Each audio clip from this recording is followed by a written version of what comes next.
Okay, we're recording. Okay, welcome. Good evening. Welcome to the Township of Hillsborough Board of Adjustment meeting for Wednesday, March 17th, 2021, which will be conducted virtually. Please join me for the Pledge of Allegiance. Pledge allegiance to the flag of the United States of America, and to the to the republic for which stands one nation, under God, God, indivisible, with liberty and justice for all. Amen.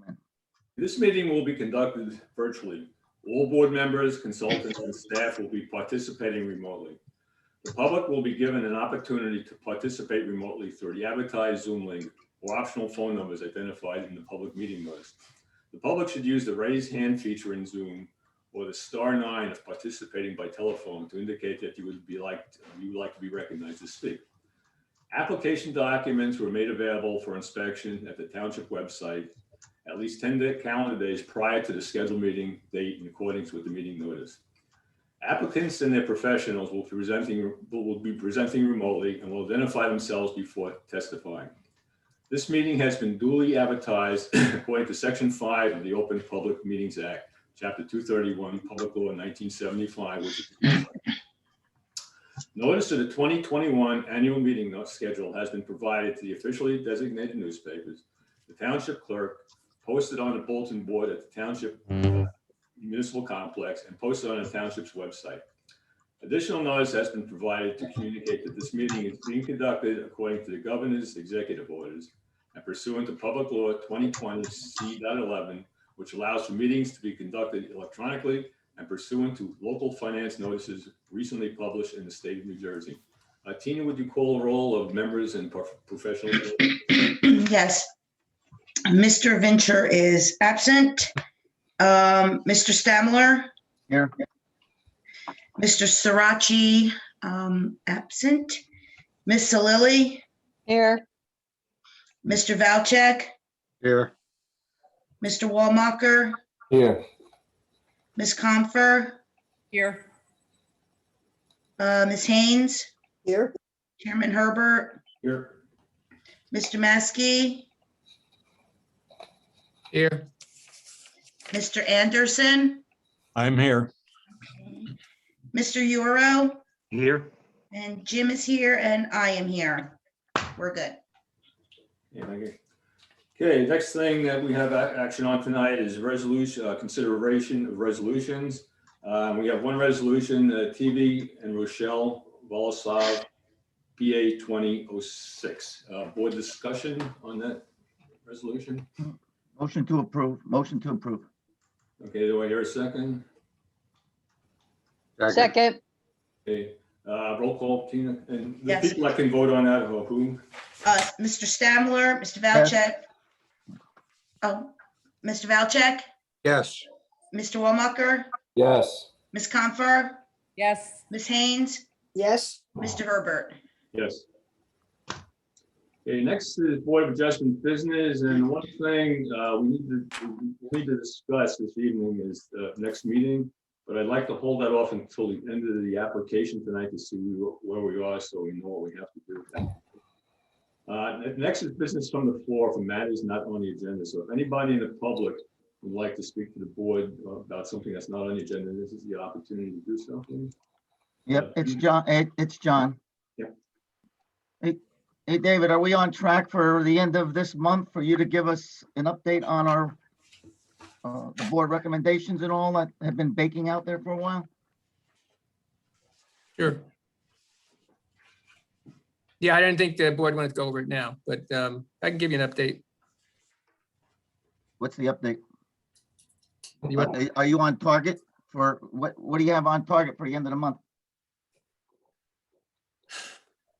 I think you said you were going to have some approved, right? That was a target date. Well, not approved, no. I'm drafting ordinances now. Okay, so we're expecting to hear from that on the first meeting in April, because, Yeah, I'll give you an update, right? Well, you're going to give us an update in April, right? Yes. yeah, and that's what we expected. Okay, well, share a little bit of how far are you? You know, it's almost 2 years now, you know, David, so I just want to know, are you close with any of them? It's being drafted, yes. Which ones are you not close with? Well, I'm not sure we want to go through this discussion now or with the whole, Well, it's non-board, no, it's a pretty easy question, right? There's six recommendations. Are there any that you're gonna come in at the end of the month and say, I don't have anything for you? the ordinance amending the home occupations is being drafted now. So what, okay, so what does that mean? Some of the other recommendations were already taken care of through other. So they're not all, I know it's all six. Some of them were already taken care of. Some of them are moot. Right now, as I said, the home occupations is at the front of the list right now. Well, that's always been on the front of the list. Now, where are you with, I mean, come April, are we going to approve that and it's gonna go for final approval? Where are we? Well, it goes to the planning board, the township committee first. Okay, so right after our April meeting, it's gonna go right to the planning board? The I planning wouldn't say and, right after, but that's my expectation. I'll have a draft done by April 1st, yes. well, that doesn't help me out. A draft, you know how many drafts, you know, we can come up with here? You know, the expectation was that Dave would give his report on the next meeting, the first meeting in April, so can we? Oh, continue yeah, I'm not with- denying that, but it doesn't mean we can't get a status of where we are. Okay, well, we just. Yes, well, there's a draft. You'll have a draft of the home occupations by the end of the month. And the other five, you said a couple of them are taken care of and some Yes. of them aren't, Right. but you don't know which ones. Not offhand, no, I wasn't prepared to report tonight. There's only six. All right, let's move on. I'm tired of this, really. Okay, so next we have business from the floor. If Matt is not on the agenda, this is the public's opportunity to talk to us about anything that's not on the agenda. So Jim, would you open up the line for the public? See if there's anybody out there? Jim? Yep, sure, yeah. And then if you know, anyone wants to speak, you can raise your hand.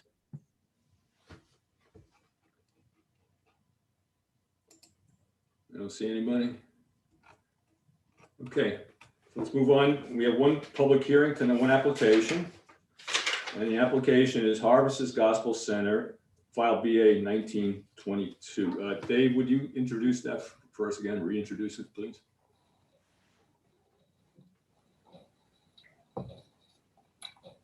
Dave, You're on mute. Dave, you're on mute.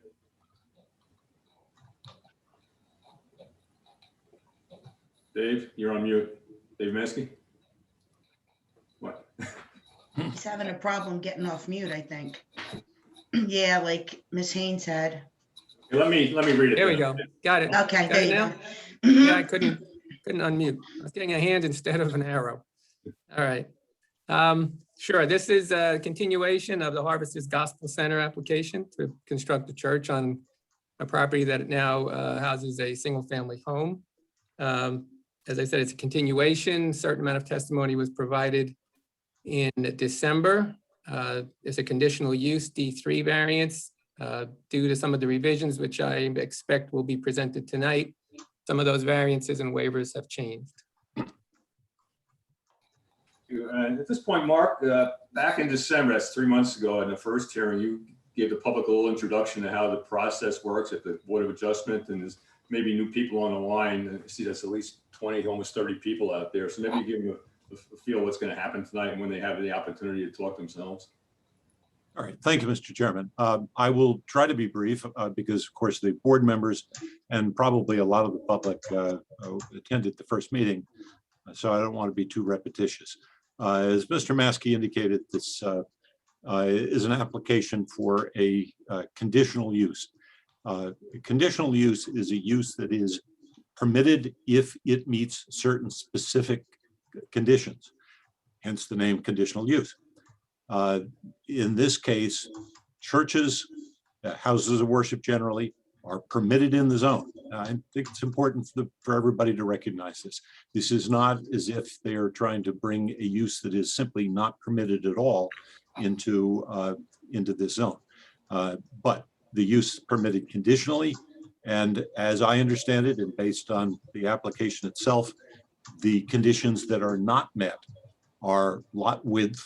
I'm sure Mr. Grodnick will address the difference there, but it does not meet the lot width requirement for conditional use in this zone, and it doesn't meet the requirement for impervious coverage. That is the amount of land that's covered by things, buildings, parking lots, et cetera, that don't allow the water to percolate easily into the ground. There is also appears to be a need, and again, there may be some discussion about this, for a D1 variance, because there will be two buildings. The existing home, as I understand it, is proposed to be kept, although not used as a home, that would be used for other church purposes, and then a new building not presently on the site would be added, which would be the church itself. And then there are a series of waivers. Now, from a public standpoint, you may not see any major difference between a variance and a waiver, but there are technical differences, and in particular, the standard of proof, the level of convincing that the applicant has to do is certainly lower for waivers than it is for variances. At least among those are the parking space size, the parking aisle width, and the zone requires a 30-foot buffer. And the applicant on the east side is proposing a 13-foot, at least that's my understanding, at least it's substantially less than what's required. The buffer we need to distinguish from lot setback or side yard setback. There is a requirement for side yard setback. That is, as I understand it, not an issue. The buffer requirement is in addition, and that would require a waiver. Now, procedure, again, for those who may not have participated before, may not be familiar with the procedure, the applicant goes first. The chairman and Mr. Maskey have indicated this is not the first hearing date. The applicant has already started, but we are still on the applicant's presentation. The applicant will present its application by presenting witnesses.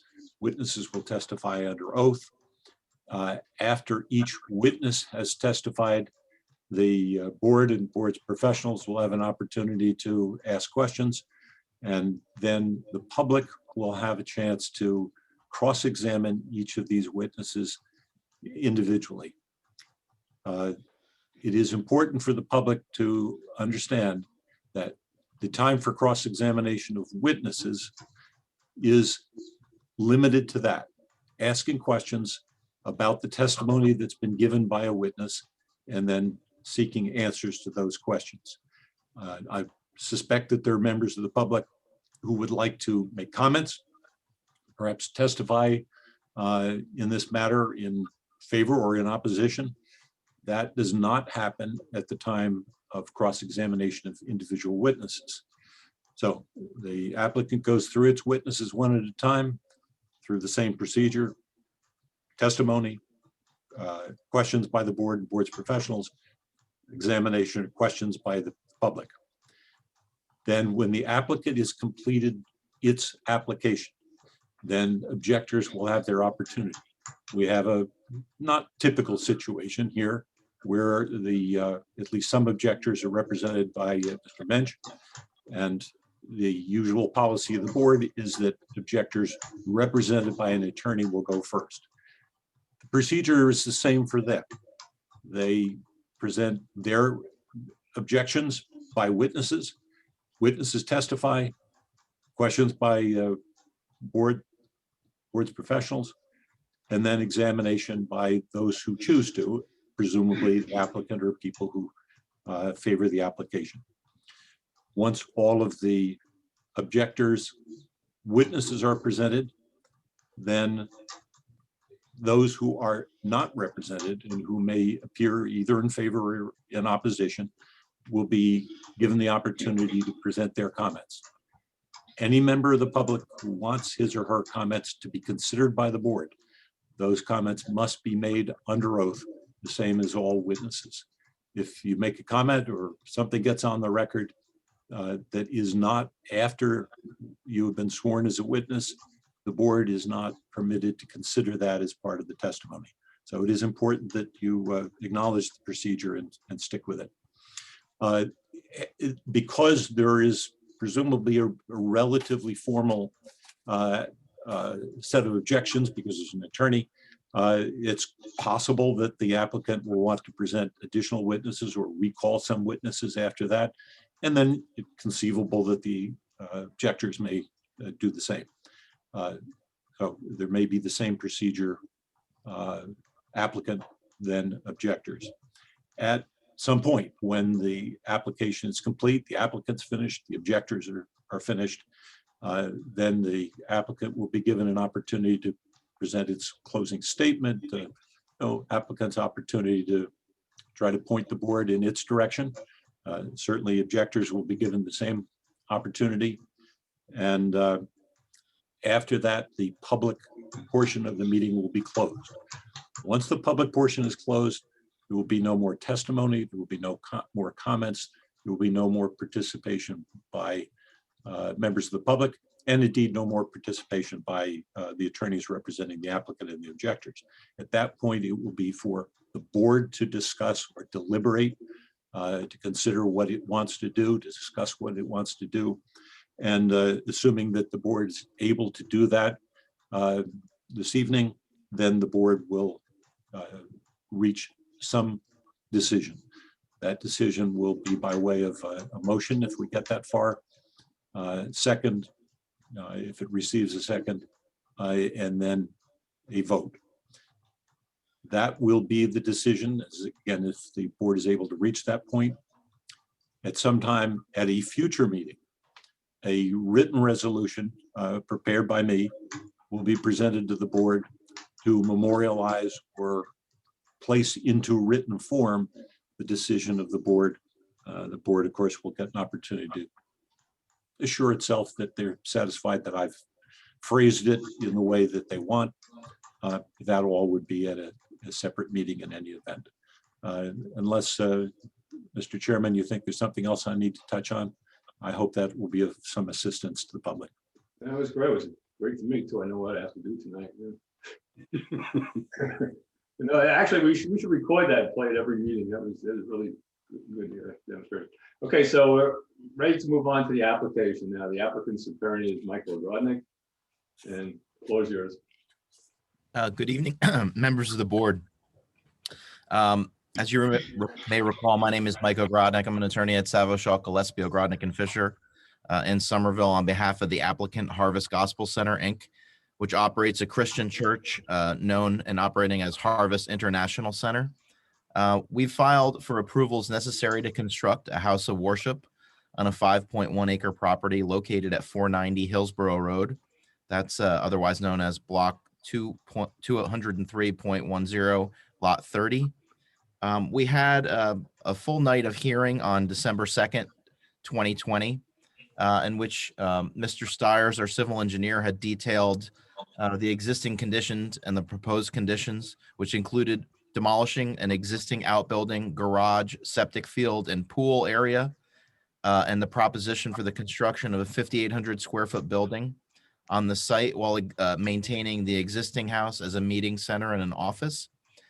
The application is for 180 seat 180 seat church and related improvements, including stormwater management, parking, lighting, landscaping, and walkways.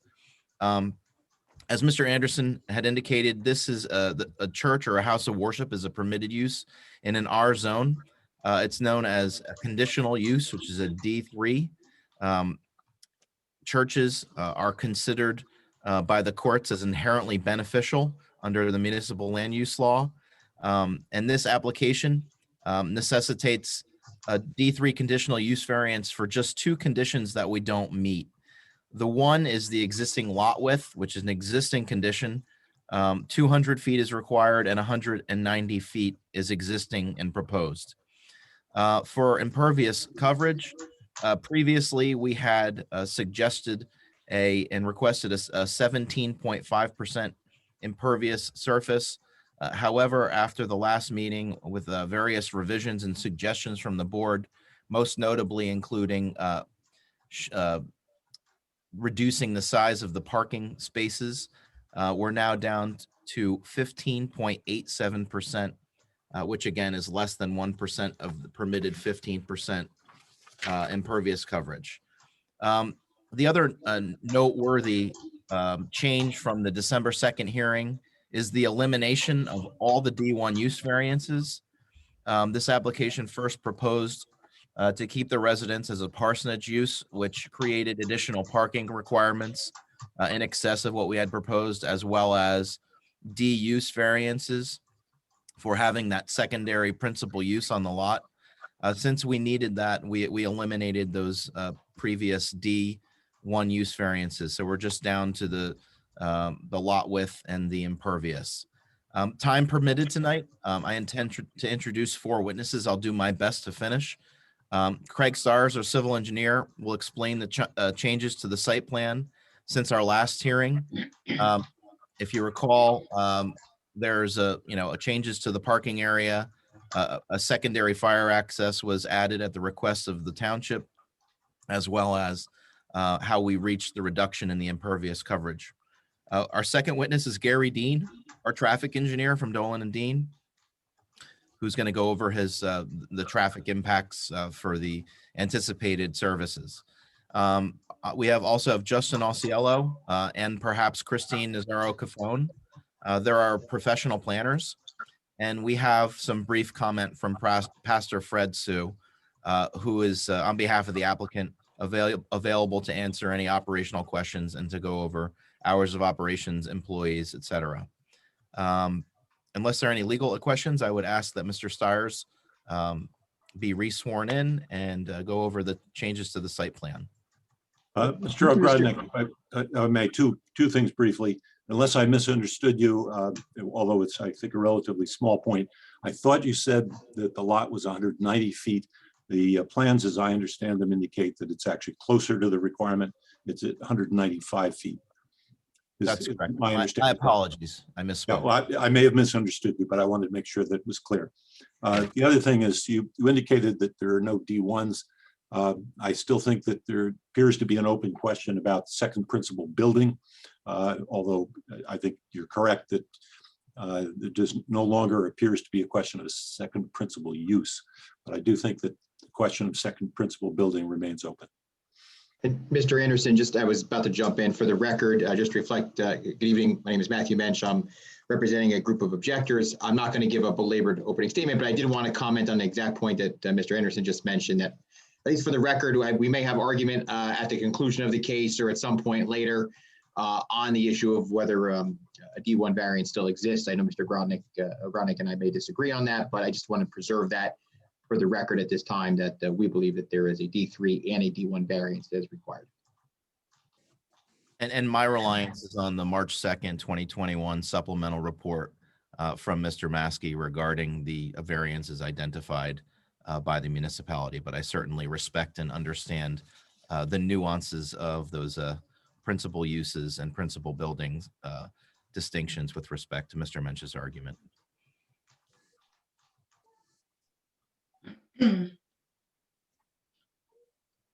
Mr. Stires?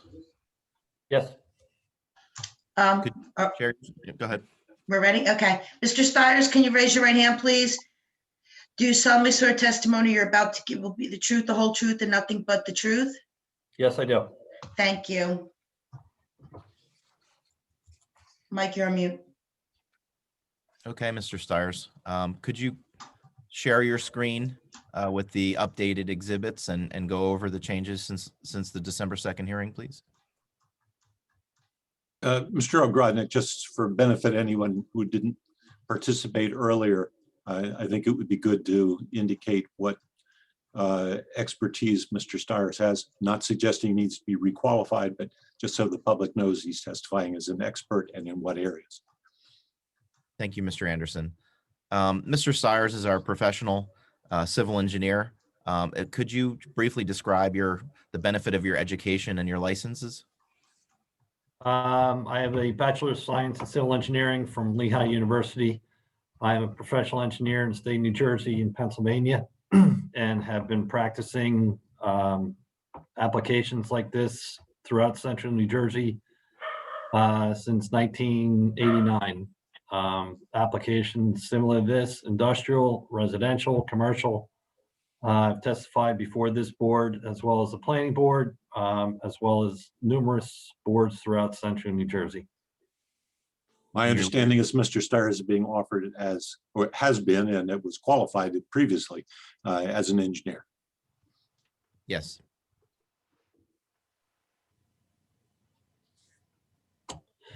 Okay, so I guess we'll pick up from the previous application. As Mike said, there was extensive testimony put in regarding the layout, the proposal from the applicant.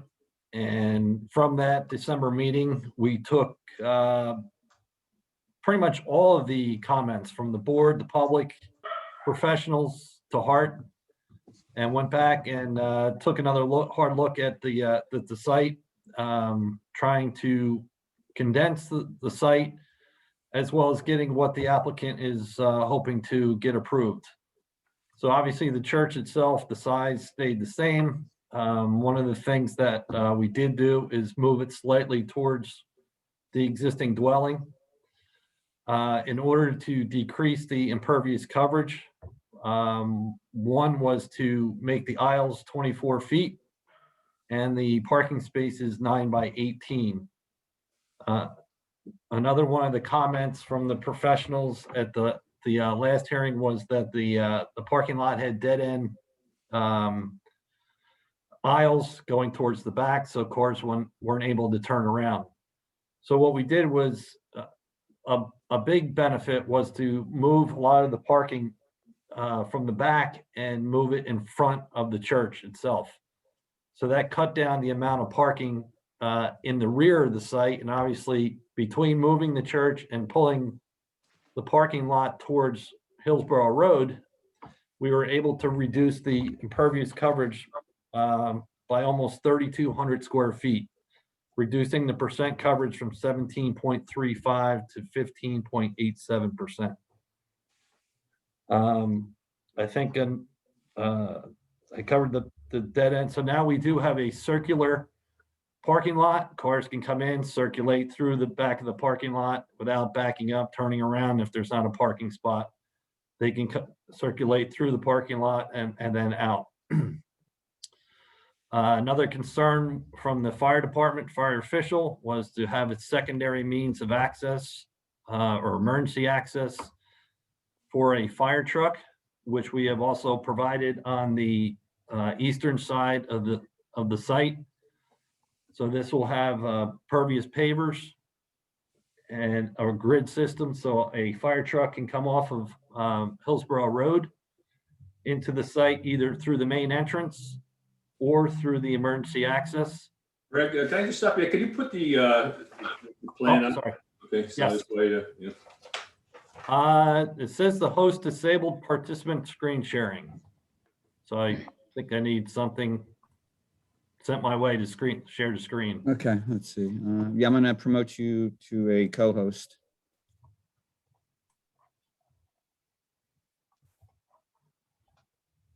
Not yet. Okay, that should have gone through. Ah, there we go. Okay. Let's see here.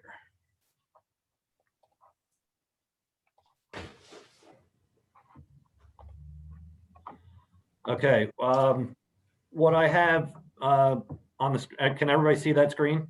And maybe you can go back to how you turned around the fire trucks there and everything. Okay, so everybody can see the screen now? Yes. Okay, good. Okay, circling back. So the previous application, if you recall, similar driveway came in as I'm showing right here. Came back in the area here and had a dead end in this location, and then you'd have to come through around this parking bay and another dead end in this location. So what we've done is you can now circulate coming into the site. Actually, the back portion is one way, so you would circulate counterclockwise and then be able to come out and exit the site. The main driveway is two-way. The area in the back is just one way. The other thing that we've done is the parking in this area right here. And that's what I said, we shifted it to in front of the church. So that allowed us to shift the parking down towards Hillsborough Road. So between those two items, as well as reducing the size of the parking spots from 10 by 20 to 9 by 18, all of those items allowed us to reduce the impervious coverage by almost 3,200 square feet. Next item is that the fire official wanted a secondary means of access in case something happened at the main driveway. So we provided a secondary emergency access coming on the easterly side of the property and back into the site. The plans do show the truck turning template as both the fire official and the town engineer requested. And we were able to circulate the truck through this point and out the emergency access if needed. That would normally have a chain across, right? So couldn't. I'm sorry? That would normally have a chain across.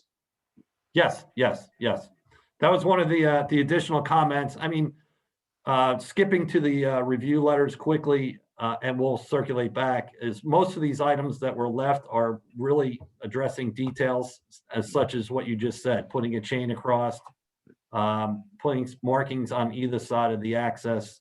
So yes, and I will get to those as we get to the I letters. just want the public to realize that's not a normal, that's not a normal driveway. It's only for this. Right. So there will be a chain across both ends. I think there was also a concern from a board member about making sure that if there was parking on Hillsborough Road, that the driveway would not be blocked. So we do have that hatching at the end of the driveway. And we also have it on the parking lot side. Hey, So, Craig, it's John Stamler. yes, It seems like, you really did take care of everything we addressed at the first meeting. With the removing of the 89 trees, you're planting 128. Are you still planting 128? we are now planting 140. Fantastic, thank you. So that, that was gonna be, you kind of hit my list a little quick, but that's all right. I'd like to make a point of it. So previously, we did have a hardship waiver for the tree replacement. We have, removed that request because we are now only removing 132 trees and we are planting 140.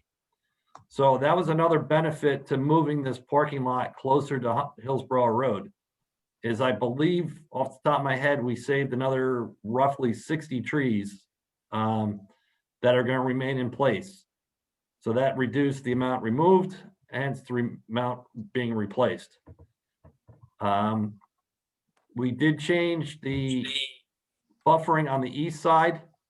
If you recall in the last application, it's similar to what we have shown on the west side. It was a mix of deciduous and evergreen plantings. Due to the emergency access, we had a little bit narrower buffer area. So what we did was we planted all evergreens along the property line. That being said, we also, one of the requests or part of the ordinance is to create or provide a conservation easement on either side of the property. So we are doing the 30-foot on the west side. However, due to the emergency access, the east side will only be 13 feet. But as you can see, this buffering is pretty substantial. even though it's only 30 feet wide. And the other important aspect is that the back roughly 600 feet of the property will also be put into a conservation easement. So you'll have both. Let me interrupt a minute. Are you also planning on the stipulation that it cannot be subdivided in the back along with the conservation easement? I think they go hand in hand, but yes. Okay, just want to clarify. One other question, on the west side,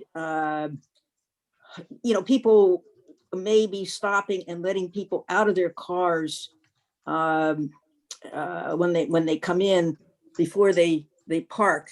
Would there be cross hatching? Let's say if it's there where I guess there are two trees, would you mark a cross-hatched area all the way across so that cars could stop, drop off people before proceeding to park?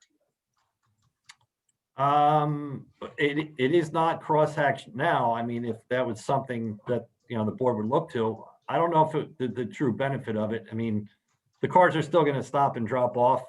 I don't know if the cross-hatching would really do. Well, but if it might alert cars that are exiting not to go zipping along because, people might be dropping off children or something of that sort. Right. I mean, the other thing we could potentially do is put up, on either side of the island here, put a sign that says drop off area, something to that. Well, yellow paint maybe catches the eye more than a little sign. Yep. I don't know if, Chicky, I know what you're saying, but if you draw attention to it and you make it a drop-off point, I mean, all the churches I go to and all, they don't have that. And if you're going to call attention to it, I think you're going to get more people dropping people off. Yeah. That's Okay. my opinion. Yeah. Craig, I this mean, is, I'm sorry, John, go ahead. This Oh, is, no, this is, I was done, Phil. It's all yours. okay. Just going back to the circular drive, I didn't jump in quick enough. I apologize. Is there going to be a entrance sign and an exit sign? So that when, we're coming in this way, it's a circular drive, we're going out that way, so people aren't confused? The only thing, we have a do not enter sign right here. So if you were to come up, you would see the do not enter and not make that left-hand turn. Okay, So but coming in off the main road? You would just progress into the aisle and then circulate around. Okay, so they see that. And going into the main road, are there going to be stop signs or anything from a safety perspective at all, or? As you come around the parking area, there'll be a stop sign right here. Okay, So that would, kind of, the people coming in would have the right of way. right, So then you would stop and be able to turn right. And then obviously a stop sign at the end where you exit the site. Yes. okay, thanks. Thanks, Craig. problem. Yep. One other Okay. question question, although the issue of the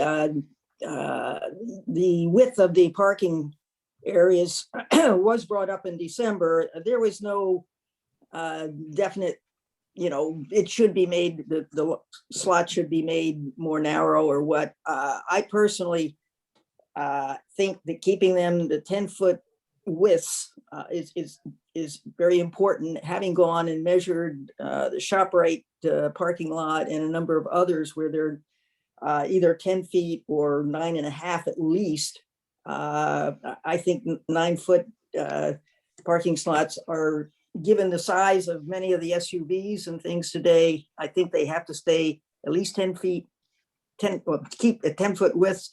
The 18 feet in length, I don't have a feeling about that, but certainly, and I know that adds impervious, but I think we've got to be realistic about the size of the cars and vehicles that people are using these days.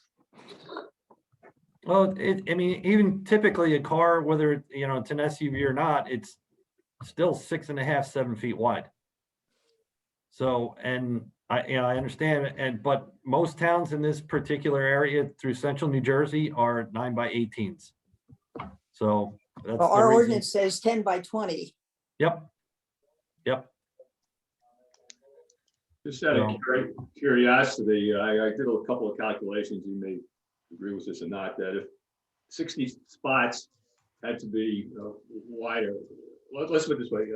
Yeah, so if we had 60 spots and they each had to be a foot wide, it would be 18 square feet of car. Times 60, it'd be 1,080 square feet additional impervious surface coverage, which would bring it up to about 16.4%. You know, But they're anticipating maximum of 25 cars, right? So, I mean, is there a compromise of maybe the 9.5 by 18, Chicky? Would you be fine with 9.5 by 18? Well, it'd be better than, yeah, the 18 is, I don't believe is an issue. But, you know, it depends on how others feel, but if ShopRite is 10 feet wide and everybody is, or almost everybody's familiar with that parking lot, I don't know that, Well, you know, look, put it in perspective too. If an SUV, and Craig, you brought it up, if one of them's 7 feet wide and you're making a parking lot 9 feet wide, well, you're giving me a foot to get out. Now, I'm 210, I'm stocky, and I'm 64 years old, so I'm pretty sure I'm paying somebody. But from prior testimony, I think on Sunday, 9 to noon was the maximum amount of cars anticipated, which was 25. But if we went 9.5 by 18, what does that do to the plan here? they had about 500 or 600 additional square feet of impervious surface. Well, I could live with that. Chicky, can you live with that? And can well, other it's board up members to, live it's with up to, it's up to other board members. that? Well, I'm asking you first and then going to the rest. I prefer the 10. I mean, I went back to the YouTube recording from the December meeting and saw how we got into this conversation. Basically, it was at the point where the loop in the back was necessary, especially for the fire trucks. And then we got into a discussion about 5 different times that evening about how to offset that additional impervious, and one of them was bringing it down to 9 foot. So, Mr. Chairman, if I may, I don't want to confuse the issue, but since the board is talking about parking and the question of possibly increasing what the applicant is now proposing, the space sizes, I think that there remains an open question about the number of parking spaces. As I understand it, the number of parking spaces is calculated solely on the seating capacity of the church building itself, which there is a calculation in the ordinance.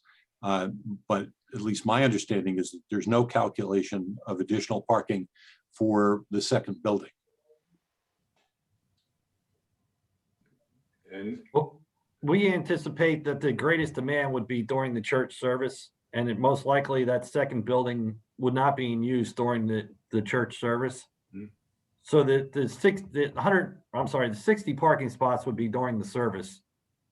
And then, you know, with the second building, it's offices and prayer rooms, so that would be more during the weekly services participation, which would be much less than that full amount of the 60 spaces on Sundays.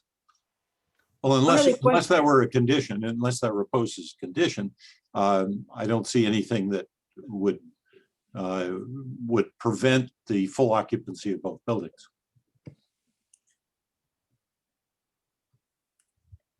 And just for the record, can we clarify that no one will be living on this site, whether in that existing house or any place else? So is that? That's correct. Correct. That's correct. Okay. No, okay, so nobody's living in there. Are there, right now, I can't see, is there any dedicated parking spots for that second building, the existing building? No, Okay, so there's going to be no parking spots assigned to that particular building. no. Okay. Now, Craig, this is Philomena again. Do you have disability parking available at all? Yes. I'll zoom in a little bit for you. yeah. So we've put that right in front of the building here. So there's 3 parking spots, which is what's required for the 60 parking spots. Okay, thank you. You're welcome. Hey, Phil, not that this matters with this applicant, but do you know what the width of those parking spaces are at Mary Mother of God by chance? I do not. I do not. They're 10 feet, okay? Okay. So John, just let you know, I was went out to about 5 different churches, and Mary Mother of God is 10 feet. The Coptic church on 206 is 9 feet. And Immaculata down in Somerville is 9 feet. Okay, so, Yeah, and Immaculata gets a lot of traffic. Yeah. yeah, so they're 9 feet. The Coptic church, that's about 12, 14 years old on 206 is 9 feet. And Mary Mother of God is 10 feet. And this is a 180 seat church, or whatever they're calling it, 180. So I would assume they're anticipating growth as they, some expansion is anticipated. If they're going to seat 180 people in the church and only 25 cars are going to be in the parking lot at a time, I just think that if it grows, and I hope it does for them if this goes through, but it seems like there would have to be a lot more parking. Yeah, this is Michael Grodnick. I think that's the balance. And we did submit a certification to the pastor, which detailed some of the operations as they currently exist.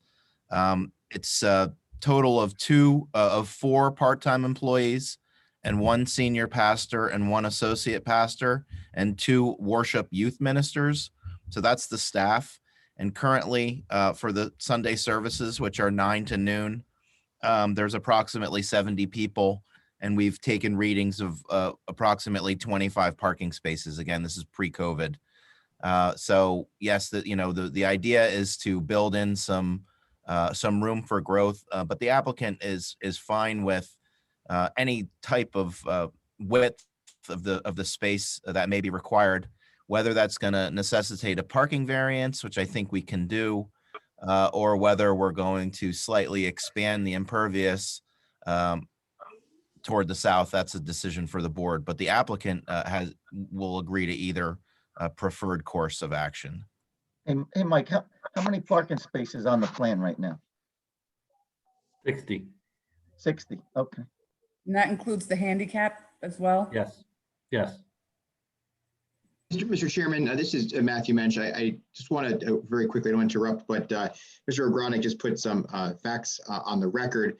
I wasn't sure. I think at the last meeting, he was going to have somebody from the church testify earlier this evening. It almost sounded like he was going to forego that testimony. Not to make this overly legal argument, but Mr. O'Gronick just put factual testimony on the record. So I would ask that if he's going to, the board's going to rely upon that, then somebody from the applicant should testify regarding the use, the growth, the operations of the facility. I was just referring to a certification that I had submitted and reciting paragraphs 2, 3, and 4 on the certification that we had previously submitted. But certainly, Pastor Stu will be available to testify as a witness whenever we get to him. Great, thank you. Well, And I think to possibly, I don't know whether it helps or hinders or, goes into the discussions of the width of the parking spaces. So we're at 15.87% right now, which kind of led me to look into the surrounding neighborhood just to kind of get a gauge of what are the rest of the lots. Granted, they're smaller residential lots, but what's the, I guess, average impervious coverage in the neighborhood? So what I did was I have to interrupt. What exists elsewhere, I do not think is properly part of the record. This is a request for variance. Every variance stands on its own. The fact that other people have variances presumably was based on unique characteristics of those parcels. So I caution the board that testimony about, well, everybody else has it, is not a justification for a variance. I was just going to go into the fact that, what the average impervious coverage is in the neighborhood. So no, we don't need that. But Craig, We don't need that. Don't you have a catch basin somewhere on this property?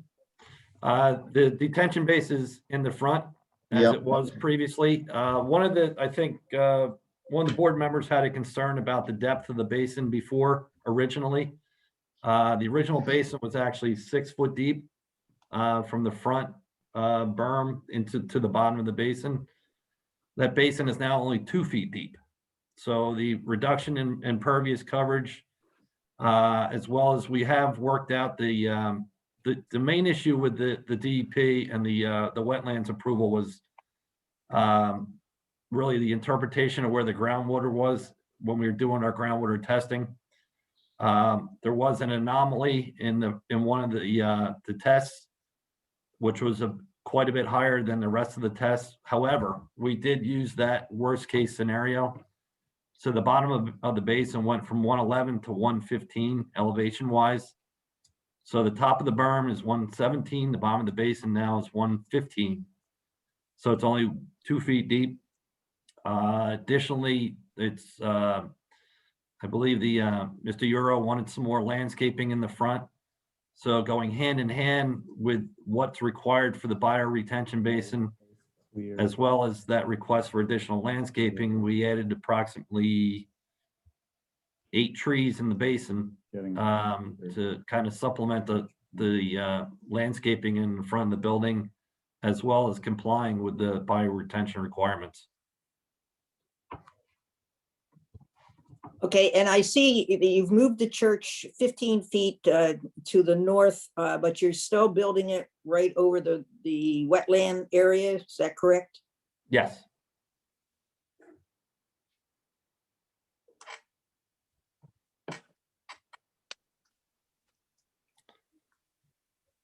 So I think I've hit most of, I did mention that we're no longer asking for the hardship waiver. The signage details we've added to the plan in the front.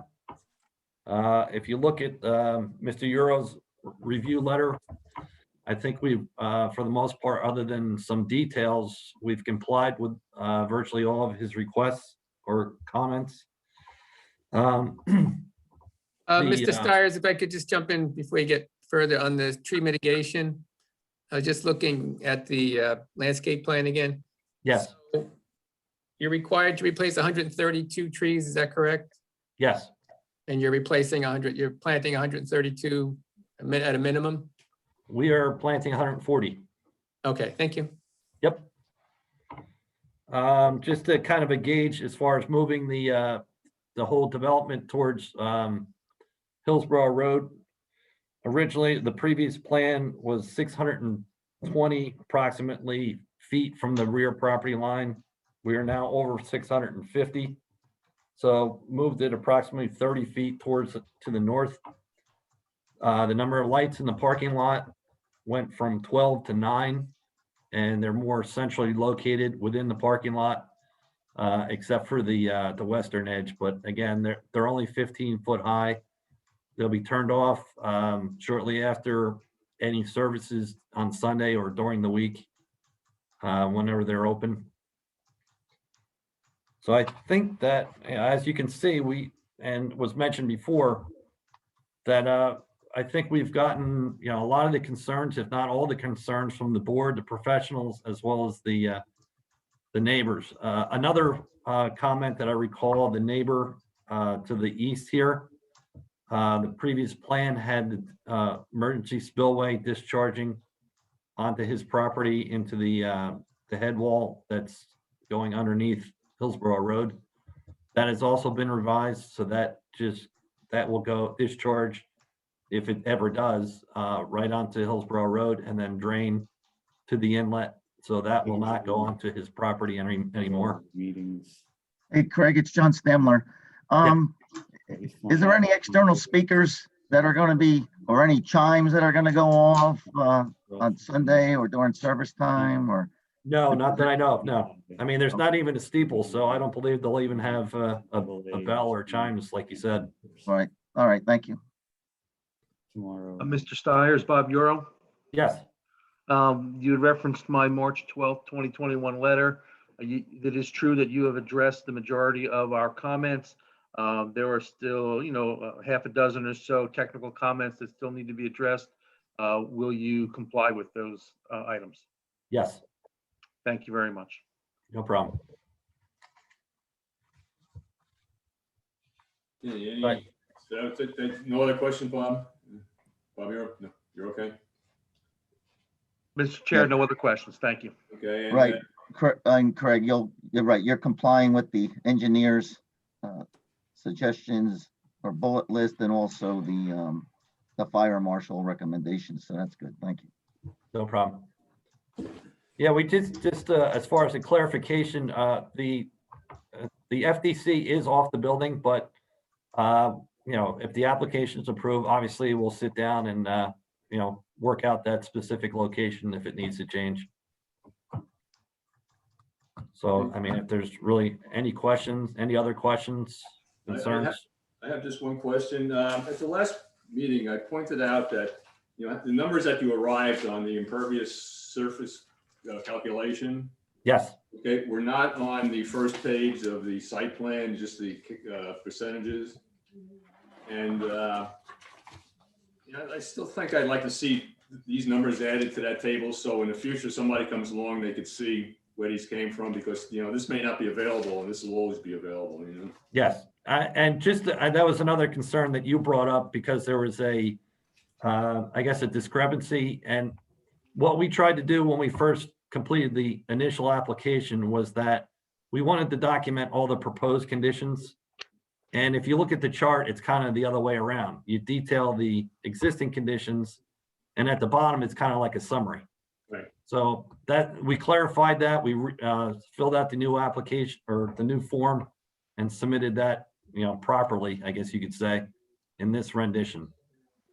Yeah, that's makes a lot more perfect sense. Yeah. Yeah, and we have no problem putting the chart on the cover sheet. That's okay. No, it's just like I say, so anybody ever came across this in the future, it's Yep. Yep. Any other questions from any of the board members for this witness? Yes, I guess just a quick follow-up. What would be the increase in impervious if you did widen all the parking slots to 10 feet? I gotta set my clock. What?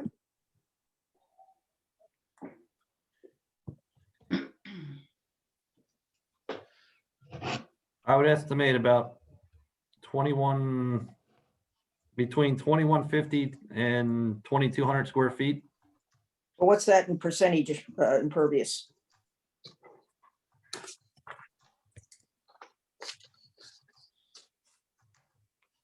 Probably another 1%. So you're talking about roughly 16.9. Interesting, because I did my own calculation, I came up with half of that. Well, even if it's 1%, I'm, you know, for what they did and chopped everything down, I mean, honestly, I could live with the 1%. Chicky, how do you feel about 10? You know, how do you feel, and how about the rest of the board members if they go 10 feet on those parking spaces? And I think we need an accurate number on the percentage of impervious, you know, if and when the board votes to approve or not. So. All right, we'll wait. I have just a question real quick. I don't know if this was brought up already in the previous meeting, which I listened to, but this thought wasn't in my head at that point in time. Is there any talk about snow removal? Like, we got a nasty amount of snow this year. So will the plows push it to the back of the property as opposed to pushing it onto Hillsborough Road, which at this point I believe is just, you know, a single lane both ways, making it more narrow? Well, it kind of answer two of your question or concerns. I would say, I've plowed a lot of snow in my day. I would come in and push it all towards the back. As you can see back here, you know, once you push it back, once you avoid the dumpster, you can pile it in this area right here. You can go along the back here. You can come across and push it on, you know, into the grass here. Please, and also note that we are also widening Hillsborough Road. So in our frontage, it's actually technically 2 lanes wide. So, I mean, you know, highly doubt that they would put the snow in this location. But if they did, it would still be off that 1 lane. Against the law to plow it onto Hillsborough Road anyway. So. Right, right. It wouldn't make any sense. You'd push it in and just push it towards the back. Okay. And where Where's the mailbox gonna be that the snowplow knocks over?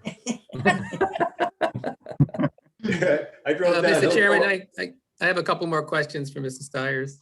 Go ahead. I know Mr. Stiers touched on the Environmental Commission report back in December, but it was quite a while ago. This was the November 24th letter from Environmental. Mr. Stiers, could you just quickly review that? It was two major issues. One was an oil drum, oil tank that had to be removed. And they had noted a drum possibly located outside the garage on the site, and what was being done about that. Could you just sort of give a quick run over of those 2 points? I believe that yeah, again, I didn't do the phase one, but I believe that the tank was did not have any materials in it. If there's anything that needs to be done to make sure that there's proper cleanup around the drum, the applicant will do it. But I think originally when we walked the site, it was out in the corner of the outside corner of the garage. And then it was brought inside of the garage. But if there's any additional sampling or anything, that can be done. I did speak to the company that did do the phase one. They did not appear to have any major concerns with anything on the site. And I think they kind of noted that in their report. Okay, were you remove, if I remember, maybe I don't, were you removing the underground storage tank? From what we can tell, if the tank is still there, it's in this location right here. Right. And as you can see with the driveway going by, I think the tank would have to come out no matter what. So Okay. obviously that would be done in accordance with DEP standards. Okay, thank you. Yep. Dave, can you give me the date of that letter? There was background conversation when you said it, Sure. November. November 24th, 2020. Thank you. Okay, are you gonna address the stormwater management report that came in the last couple of weeks? Greg? I can if there's questions on it. No, well, I don't have any questions. I read it. It looks good to me. The one thing I noticed that you came in on the 23rd, and that was the same day that the township changed the ordinance, so you beat them by about 4 hours with this. And just so you know, we have, like I said, there was an extensive back and forth with the DEP. We probably met with them. Oh, probably had 10 emails, but we had a couple of meetings with them and definitely got that all worked out. So the DEP, and actually the reviewer for the DEP is the same reviewer for the Canal Commission. Mhm. So I had an email with him yesterday. He did not have any other any concerns or requests, and he has forwarded to his supervisor. So I guess that's DEP terms ready for approval.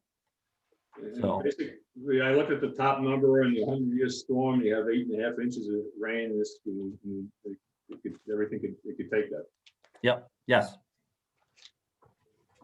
You made a comment a few minutes ago that if there was any runoff in the front, that it would go across Hillsborough Road, not into the neighbor's yard. But is there supposed to be runoff that goes across Hillsborough Road at all?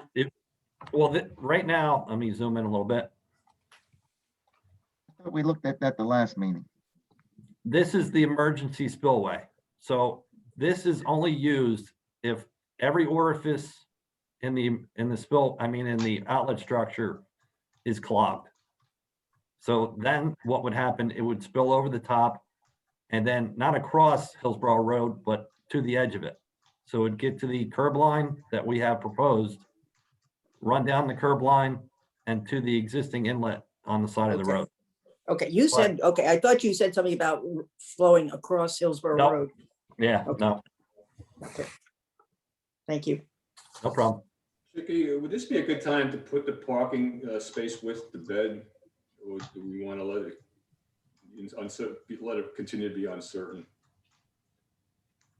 I think we could put, well, it'd be nice, but now Chicky says she wants an accurate count of the Well, percentage, ask so we'll have to wait for Ask that. some other board members. I Right, don't. no, okay. Yeah, no, I'm just, or I guess John, any other board members have, concerns about 9 feet or 10 feet?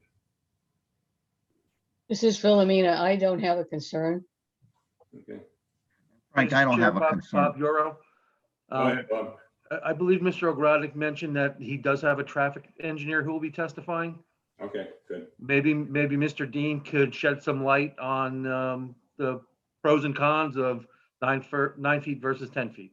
Okay, good. Let's hold it until he testifies then. Well, you could, how about for other board members? Maybe we could just hear from them, Frank.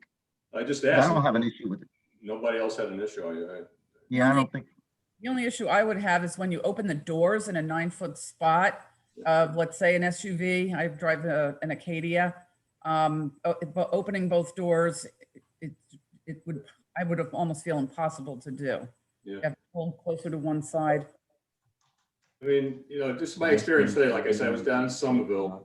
I went to the ICS church. I went to, I parked outside the Warren garage. That was 9 feet. My dentist's office is right there. He is 9 feet. It was fine until I came back down. A plumber pulled in with one of those wide trucks. Yeah. I almost had to climb in the window. So, I guess that can happen. The one Yeah, thing to keep in mind, somebody mentioned you only have 1 foot. You have 2 feet. Yeah. Because there's not a wall at the parking stripe. The other car is going to be 1 foot from the stripe, so you actually have 2 feet to open the door and be able to get out. Maybe Oh. the other car is in the middle of their slot. Yeah, unless they do that, yes. Yeah, I mean, my example today, this guy pulls in this 8-foot wide plumbing truck, and when I was up in the dentist chair. hey, Craig, while we move on and stuff, could you just calculate what it would be if the space was 10 feet and then? Why, I just do a quick 2 feet times 60 spaces, And it's 1 foot because we're going from 9 to 9 feet 9 to to 10 10. feet. All right. Okay, so it's 1 foot times 18. It's 18 feet a car times 60. That's 1,080 square feet, which would bring it from 1,587 up to 1,630. It's about 0.5% more. Yeah, but wouldn't that lengthen the aisleway also? No, we're leaving it at the 18 feet is not an issue for any of us, I don't think. Yeah, I meant from north to south. Oh yeah, no, he have to move everything out. You need a new site plan if we want with that for sure. yeah, and that's what we're talking about. We're going to increase by like 0.5%, right, Craig? Right. Yes. 15 Yep. line up to 16.4. So Is the aisleway 24 feet wide across? Yes. Yes. Hey, Frank, just to let you know, I'll support the 10 feet and just adding the 0.5%. yeah, okay. Thank you, John. How about the other board members? What's their, Chicky? Yeah, I obviously I'd be happy with the 10-foot width and keeping it at the 18-foot length. Right, and you're okay with the additional 0.5% impervious, right? 25%. 0.5. Point. 0.5. All right. I'm sorry, 0.5%. Right, yes, yeah. Anybody else have input on this? Board I'm members? good. I'm good with that. Okay. Hearing nothing else, so at this point, we'll open for public questions for this witness and. Mr. Chairman, if I may, I do have a couple of things to explore with Mr. Stiers, if I may. These are somewhat broader questions, I think, than perhaps some of the other things that were discussed. Mr. Stiers, it's just an observation I've made on the overall site layout. It appears that at some point, someone thought that Linden Drive was going to go across the back of this property and the two adjacent properties. I assume you're aware of that. Yes. That in that area. I obviously have no idea why that was set out that way. And certainly I acknowledge that this lot does not have direct access to Linden Drive on either side. But has the applicant explored the possibility of obtaining an easement to send the at least secondary access across one or the other of the adjacent lots onto Linden Drive? The reason I ask that is, of course, it would alleviate some concerns on the on the buffer, which I'll get to in a moment. But are you aware whether any exploration of that has been done at all? No, we didn't. Mainly to the fact that we were trying to preserve the back half of the property.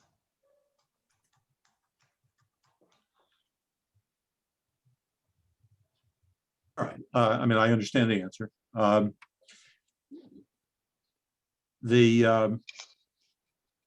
Focusing on the buffer for the moment, this is the buffer on, well, this is for everybody who's looking at the plan on the bottom side. It's easier for me to describe it that way, and I think everybody can see it that way. My understanding is that the ordinance requires a 30-foot buffer. Is that your understanding? Yes.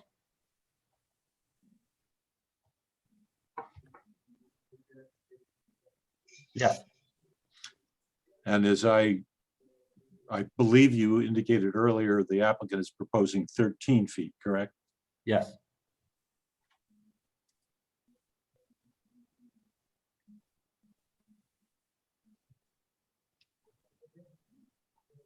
Did you get my question? I'm sorry. Yes, yes, that's correct. 13 feet. Okay. Can you talk a bit about the physical characteristics of this? I mean, I guess the question that comes in my mind is, how can you provide something that's reasonably equivalent to a 30-foot buffer in 13 feet? As you can see on the upper portion of the plan, that's the 30-foot buffer. And what we've shown is a mix of evergreens as well as deciduous plantings in that 30-foot buffer. Whereas in the 13-foot buffer, this is all deciduous, and you can see that the trees are much tighter, so that will be a much denser and year-round buffer. You said deciduous. I think you mean evergreen. Evergreen, I'm sorry. Yes, correct. Okay. But in your opinion, is what is proposed there on the bottom side, I believe it's the east side, do you think that that is functionally equivalent to the required 30-foot? I believe it'll provide a substantial buffer, yes. That once it, even when it's planted, they're larger trees, I believe. So right off the bat, it's going to be a very dense buffer from the church to the adjoining property. It would be 2 years at county college. All right, thank you for answering the question. 2 years. Mhm. Yeah, hey, Craig, I know with white pines, they normally go 8 feet apart, and also you're putting one in the middle, so I agree with you. I think that buffer is pretty tight. Yeah. I mean, it's a 10-foot spacing, but it's a stagger. So like I said, it'll tighten itself up, in very short time. Yep, exactly. I just hope it gets maintained if any of them die. Yep. So, any more questions from professionals or board members? In which case, I'll open public and hand it off to Mr. Mensch. Thank you, Mr. Chairman. Mr. Stires, I have a bunch of questions for you. I may jump around a little bit. I apologize. And for purposes of the board, I'm not going to repeat all the questioning that we did at the last meeting with regard to drainage. I think we kind of covered that at that meeting, and I'm going to focus more on the testimony that Mr. Stires has offered tonight. I'll work backwards, Mr. Stires, from what we were just talking about.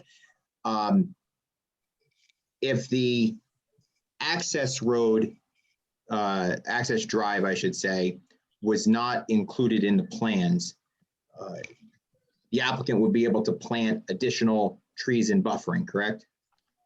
Yes. And it would make that, provided, without the access road, there'd be opportunities to provide more trees and shrubs to block the view of the church, block any light spillage or any other activity on the site, correct? Yes. But we can't do that because there's an access road, correct? Yes. But we need the access road because without the access road, the fire department does not believe that it would be safe in case there's a fire and they need access to the church, correct? Yes. So the So with regard to that issue, the board will need to decide if they were inclined to approve the application, they would need to decide between providing additional buffering to the neighbors to the east of this facility or providing for the fire safety of the church, correct? Yes. With regard to that access drive, is that paved? Is it the same material as the rest of the driveway, or is it something different? No, it's a grid system, so it actually, grass could grow through it. Okay, so when It can support a fire truck. Okay, so when somebody is looking at it, what's it gonna look like? Grass. Okay, so if somebody was driving down the street, they're not gonna see something that looks like a driveway or pavement, they'll just see a grass strip, so to speak. Correct. Okay. The grid system allows for water to drain through it? Yes. Okay, so that does not count into any pervious coverage calculations. No. You indicated that the basin is now 2 feet deep as opposed to 6 feet deep. Correct. Is the basin wider or longer, or what happened with regard to the capacity to hold water? Well, one, we did reduce the coverage substantially. The other thing is that we put a wall around the existing house. So instead of a slope, we have a wall so that increase some of the space. And, you know, it's essentially similar in shape. It goes from this location down to the front, similar in shape than the last basin. So it's just how the water is handled and also the decrease in coverage. Okay, I'm going to ask you a couple questions about what you just said, and bear with me. I don't mean to sound stupid, but in the last basin, it was 6 feet deep.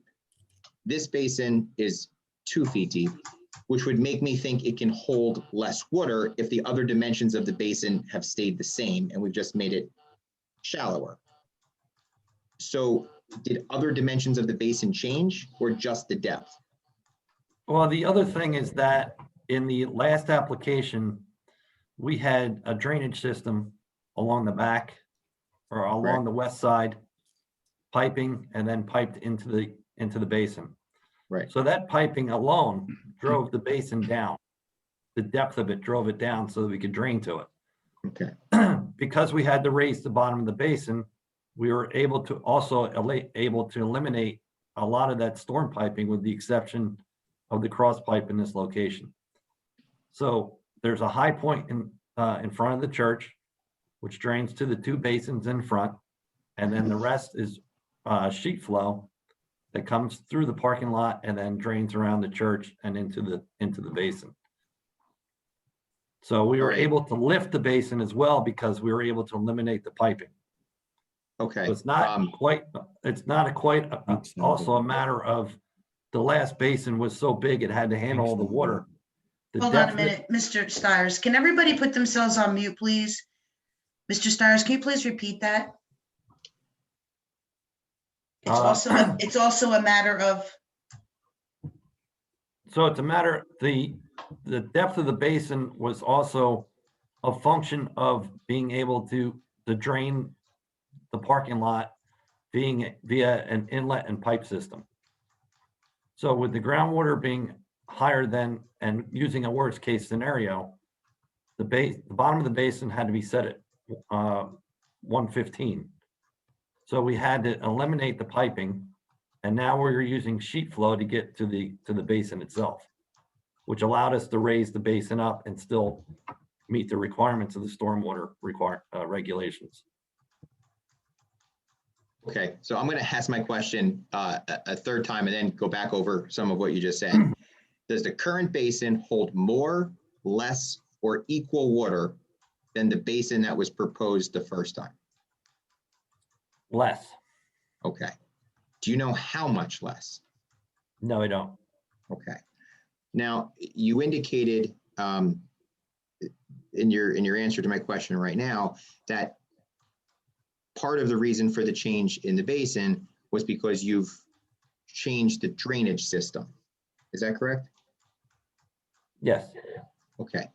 So can you then you said that drainage from I'm pointing at my screen as if you can see it. I apologize.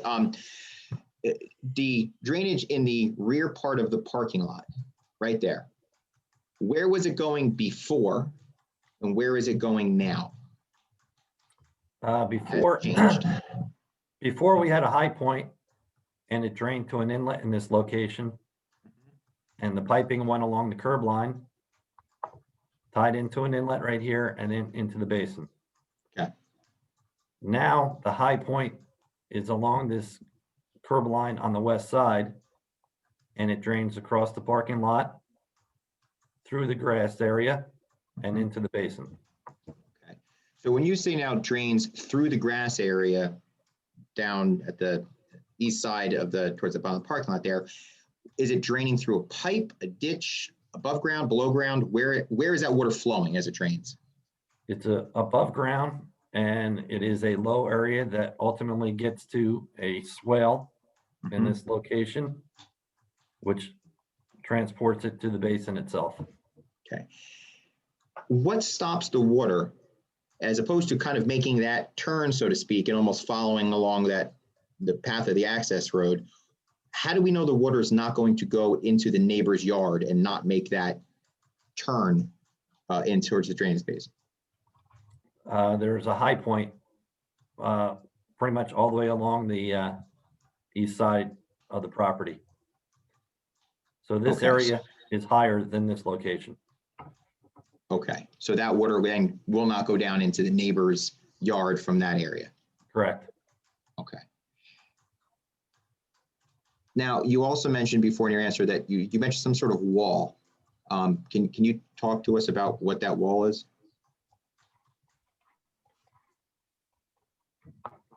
We have a wall in this location right here, which is no more than 3 feet in height. So it's more of a landscape wall. But instead of the slope coming all the way out into this location here, we're able to utilize this entire area because of the wall and the elevation. The wall will be like a brick, stone wall, wood. What will it look like to the public when they come on the property or view the property? It would probably be a segmented block wall. And then we have landscaping out in front of that. So it'd actually be tough to see in the first place. Okay. Mr. Stires, you had a picture up before with Mr. Anderson that showed an aerial view of the property, of the zone. Yep. Was that one was a little bit further out, or was a different picture? There we go. Okay, so Mr. Stires, I may ask the planner the same questions, but on that image, are there any other properties that you're aware of in that image that has a drainage basin in the front yard? No. Any other properties that you're aware of that's shown as depicted there that has a parking lot or outdoor lighting? Not in this area, no. Okay. Any Just buildings? below, just to the bottom here is the school. So another row of houses. And then you have the school with the parking lot and lighting, yes. Right, understood. And in this, from what we see here, all those appear to be residential houses, correct, sir? Yes. Okay. Can you go back to the image that we've been working off of plans? Thank you. We've had a lot of conversation about the parking, the width of the parking spaces. I don't know, Mr. Stires, if you've actually calculated the increase. I think one of the board members had mentioned that it's not just the increase of the parking spaces, but you'd have to extend the driveway itself, because now it's a longer driveway because the space is no longer. Do you have a number of what the impervious coverage would be if the board granted the application and expanded the parking spaces by the width? I think we discussed it would be approximately 0.5%. I just want to know if that was your number, sir, or that was a number that a board member had come up with back of the napkin calculation, which may be correct, but it's So the calculation would be 1 foot times 18 times 60. 1,080. okay. And just so I understand, when you said 1 foot, that's because each space gets 1 foot wider. Yep. By 18, because that's the depth of the parking space. stalls. Okay. And then you said by 60, because that's how many parking spaces there are, correct? Yeah, actually it would be 57 because the ADA spaces would remain the same. Okay. So when I'm looking at the parking lot, that calculation that you've just made is for the actual width of the parking spaces. So just focusing right now on the parking spaces at the top of the west side, I guess, of the property. Mhm. So if you were to calculate those out, the new number, whatever that would be for those spaces, would show increasing those spots. However, wouldn't you also need to expand the driveway now at I'll call it the left side of the parking lot, because the spaces are wider, which means the driveway has to be longer. And the calculation you just did not include the additional space of the driveway that's required to get you to those parking spaces. Correct. Okay. So whatever the number is, it's larger than 1 foot by 18 by 60. That's correct. Okay. We don't know what that number is off the top of your head because you'd have to redesign the driveway and do those calculations, correct? Correct. Okay. And the board spent a lot of time talking about the width of the parking spaces, but the application also seeks a waiver for the depth of the parking spaces, correct? Yes. Okay. And the standard is set by the ordinance that the Township Council voted on? I'm sorry, say that one more time. Sure. The size of the parking lot, both the width, I'm sorry, the parking spaces, both the width and the depth of the parking spaces is set by township ordinance, correct? Yes. So at whatever time that ordinance was put into place, the governing body used their judgment to decide what size the parking spaces should be, correct? Yes. Similarly, the governing body elected by the residents of Hillsborough decided what the impervious coverage of this lot should be, correct? Yes. Okay, and it's set by township ordinance. Yes. And right now, the township, the percentage without any changes is, you said 15.89%, is that correct? 15.87. 87%, okay, which is obvious question, I know, but that is over what is permitted by the governing body. Yes. Okay. And obviously, another obvious question, but if we were to increase the size of the parking stalls, then to conform with the ordinance or partially conform with the ordinance, it would exacerbate the D variance impervious coverage, correct? Yes. I won't go through the same set of questions, sir, but there's also a waiver for the width of the driveway, which is another design standard set by the governing body, correct? Correct. And this application does not conform. Correct.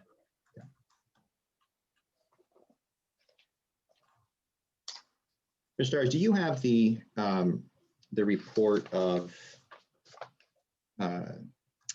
this is dated March 12th. This is the TNM report, March 12th, in front of you? Yes. Okay. Just wanted to ask a few questions off of this, just to make sure that I'm clear. I think there's gonna be some testimony later, but there were some comments about parking and the number of cars actually on site. The site has spaces for 60 cars and up to 180 people on the site, correct? Yes. So obviously that would indicate that that could be the capacity of an event on the church location. Correct. Okay. Do you see page 3, sir, of item of the report, I guess it's under subsection B. I'm looking at number 7 right now. Okay. You see that? I just want to make sure it's clear on the record that that report does indicate the possibility of a need for a variance because of 2 uses on the 2 buildings on the property, correct? Based on the comment, yes. Okay.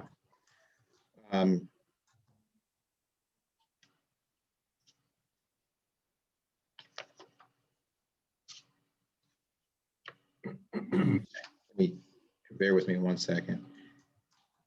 Am I correct that all the other comments that have been put into this March 12th report, to the extent that there's requests being made by the professionals, the applicant plans on meeting, or at least from an engineering standpoint? Yes.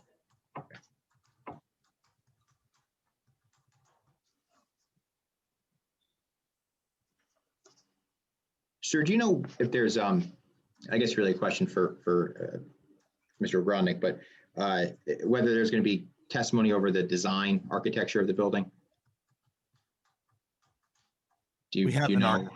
We have an architect that's with us tonight. Okay.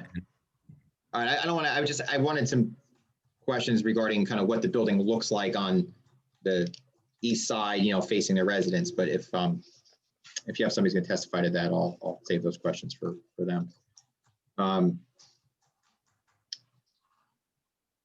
Mr. Stars, I think that might be all my questions. Just the board gives me 1 second just to make sure that I'm not missing anything that.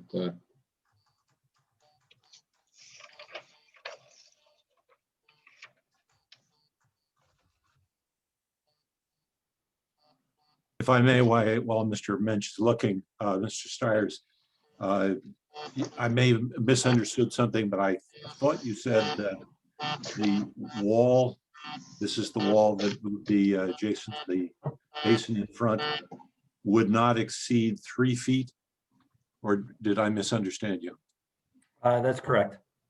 I'm looking at a horizontal layout plan. Perhaps this is something out of date, although seeing with my material is the latest. It says install landscape wall 48 inches max.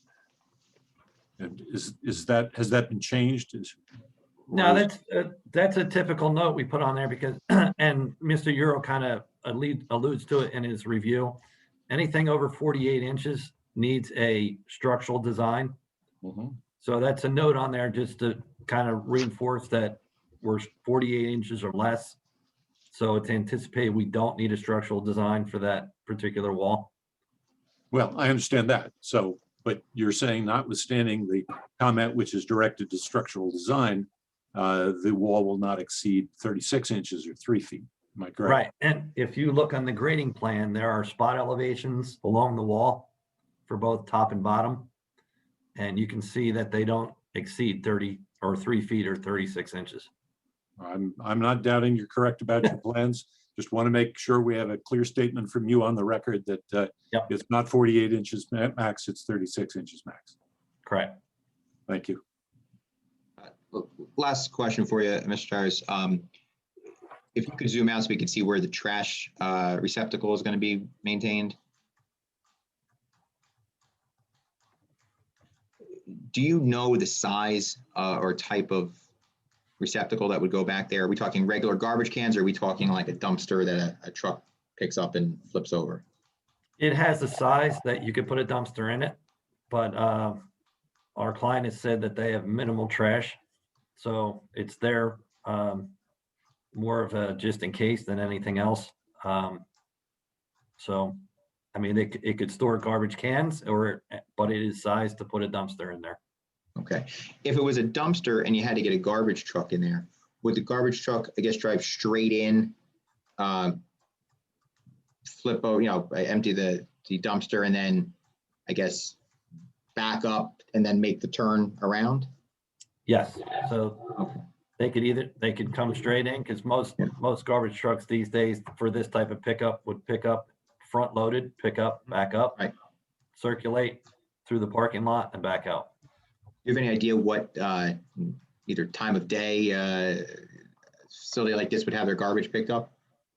Not specifically, no. Okay, I assume that the truck would have to back up. I assume would have a backup beeper on it of some sort. Most likely, yes.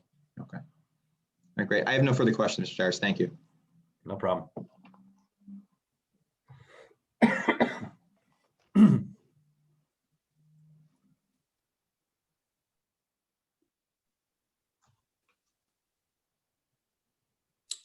Mr. Chairman, can I just jump in for a minute for a clarification?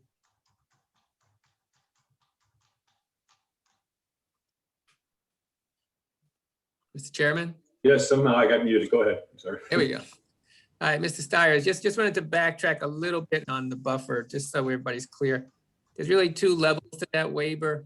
One, of course, as we've discussed, is the dimensional requirement of 30 feet. The other is the design specifications in section 188-38, subsections B, C, and D.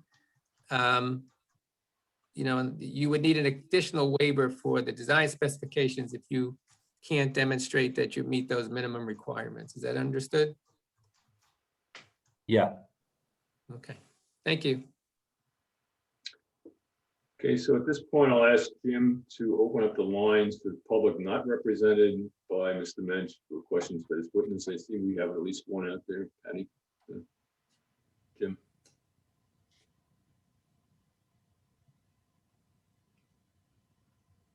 Jim, can you open up the line, please?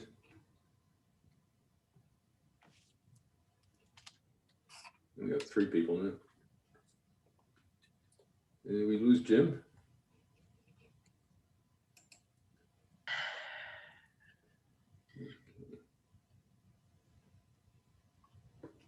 I can't see all the people. Let me see. Okay, Mrs.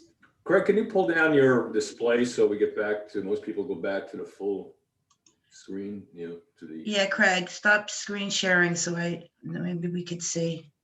All right, did we lose him? No, he's still here. Muted. Jim, you're muted. Yes, I'm still here. Okay, so could you open up the public line now for questions for this witness from people not represented by Mr. Mensch? I see Sure. 3 people have their hands up out there. Okay, we have 3. Let me find them.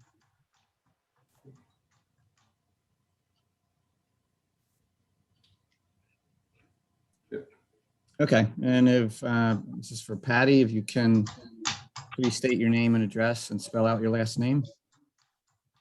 Looks like Patty's muted right now.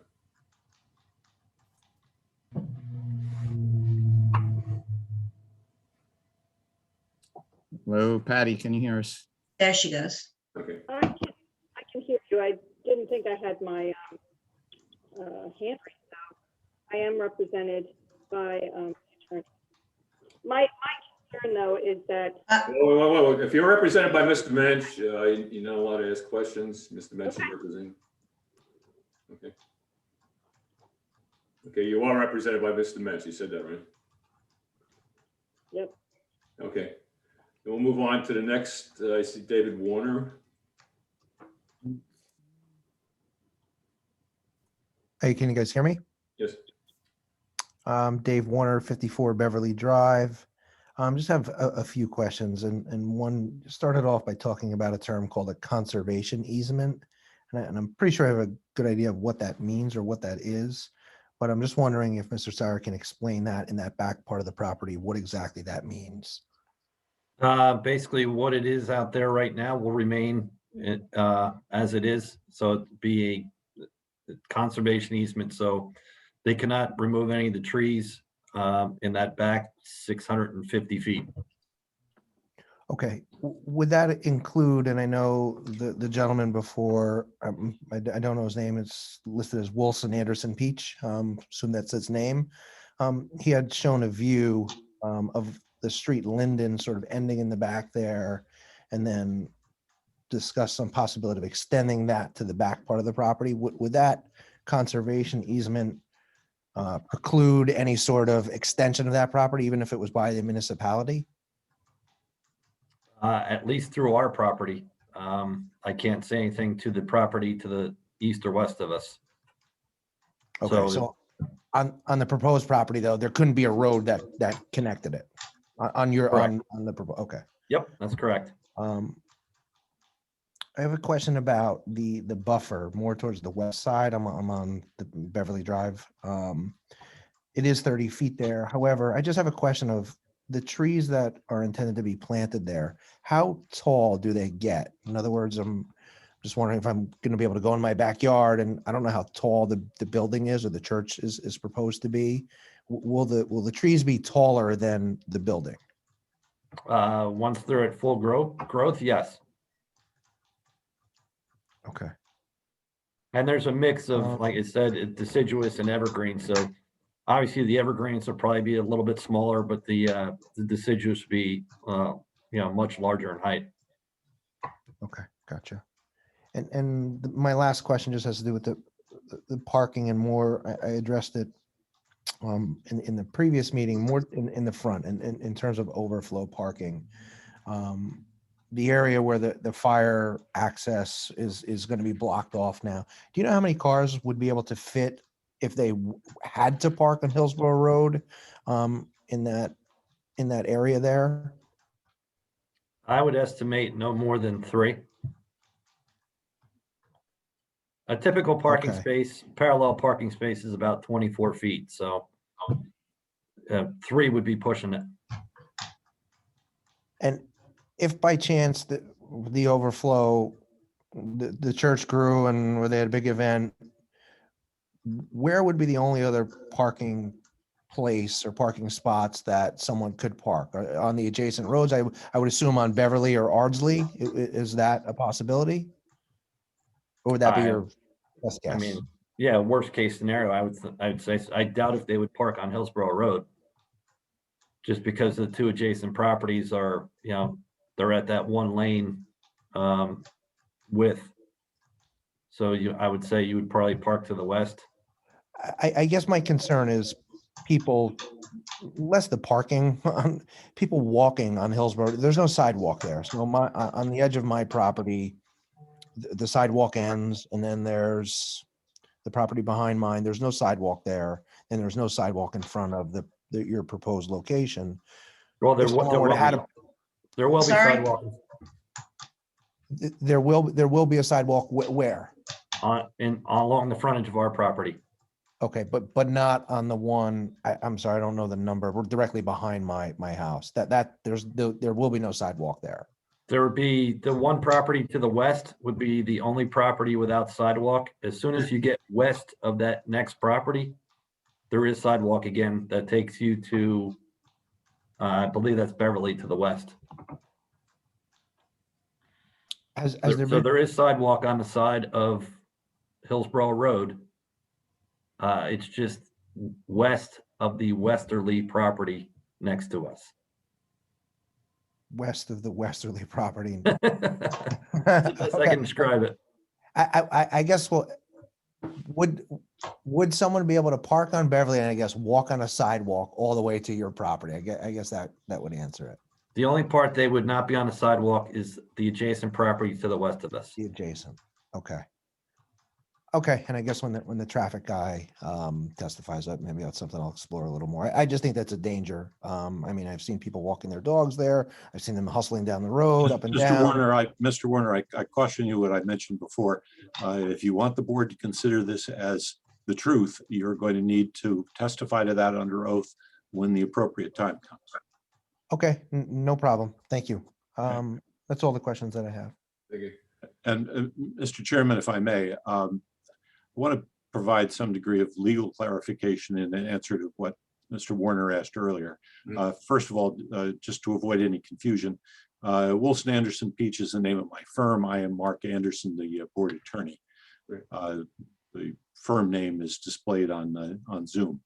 But Mr. Warner, you asked a question which I think spoke perhaps as one about whether the applicant could put a road back in the conservation easement or whether the town could. The answer to that is different.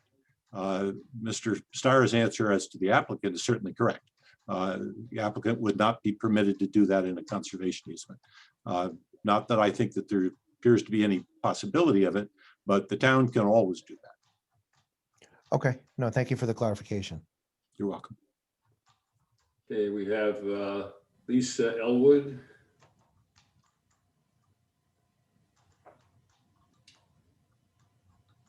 Hi, can you hear me? Yes, we can. Hi, I'm at 35 Beverly Drive. And a concern of the residents is water on Hillsborough Road that freezes and causes potholes and Okay, deterioration. well, let me stop you right there. Let me ask you a question. You were represented by Mr. Minch. No, Okay, now are you asking questions of the witness, or are you making a statement at this point? I'm asking a question of the witness Okay, go ahead. because at the last meeting, he spoke extensively about how the water would flow off the property. He explained the underground piping leading water from the back of the property to the front of the property. During his testimony tonight, he said that that underground piping would no longer exist, that a sheeting system of water would flow across the parking lot. I'm not clear on how that would work if the fire lane is somewhat elevated to support a fire truck and water is flowing from west to east. Is the water going to flow over the fire lane to the retention basin? Yes. Could you explain to me a little bit more how that would happen? If you want to put the picture back up. So much like it did in the previous set of plans, it drained from this location across to an inlet. Now we've flipped it around, so it drains from the curb line on the west side across the parking lot. There is a depressed curb in this location, so it can just flow into the grassed area. And then it flows through this low point, and there's also a low point in the fire lane, so that it can flow over the fire lane and into the grass swale. Keep in mind, the fire lane is also grass. It just has a grid system that can support a fire truck. So this is all grass, and it'll drain through the grass and into the basin. And what would keep all that water from freezing in the parking lot? The drainage areas are relatively small.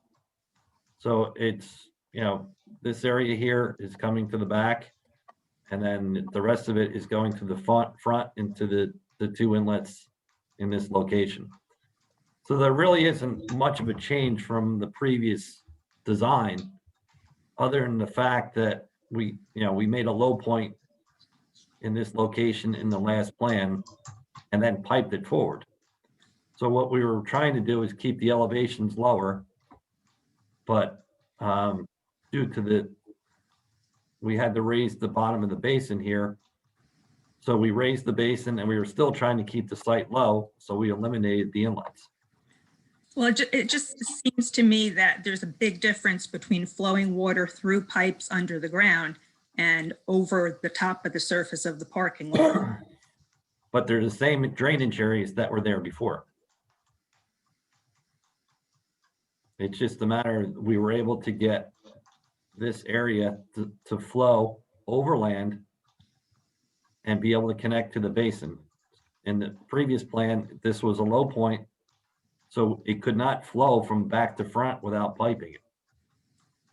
Well, I'm definitely not an engineer, but I'm Well, except maybe what you're saying, it just doesn't seem to me like it makes a lot of sense.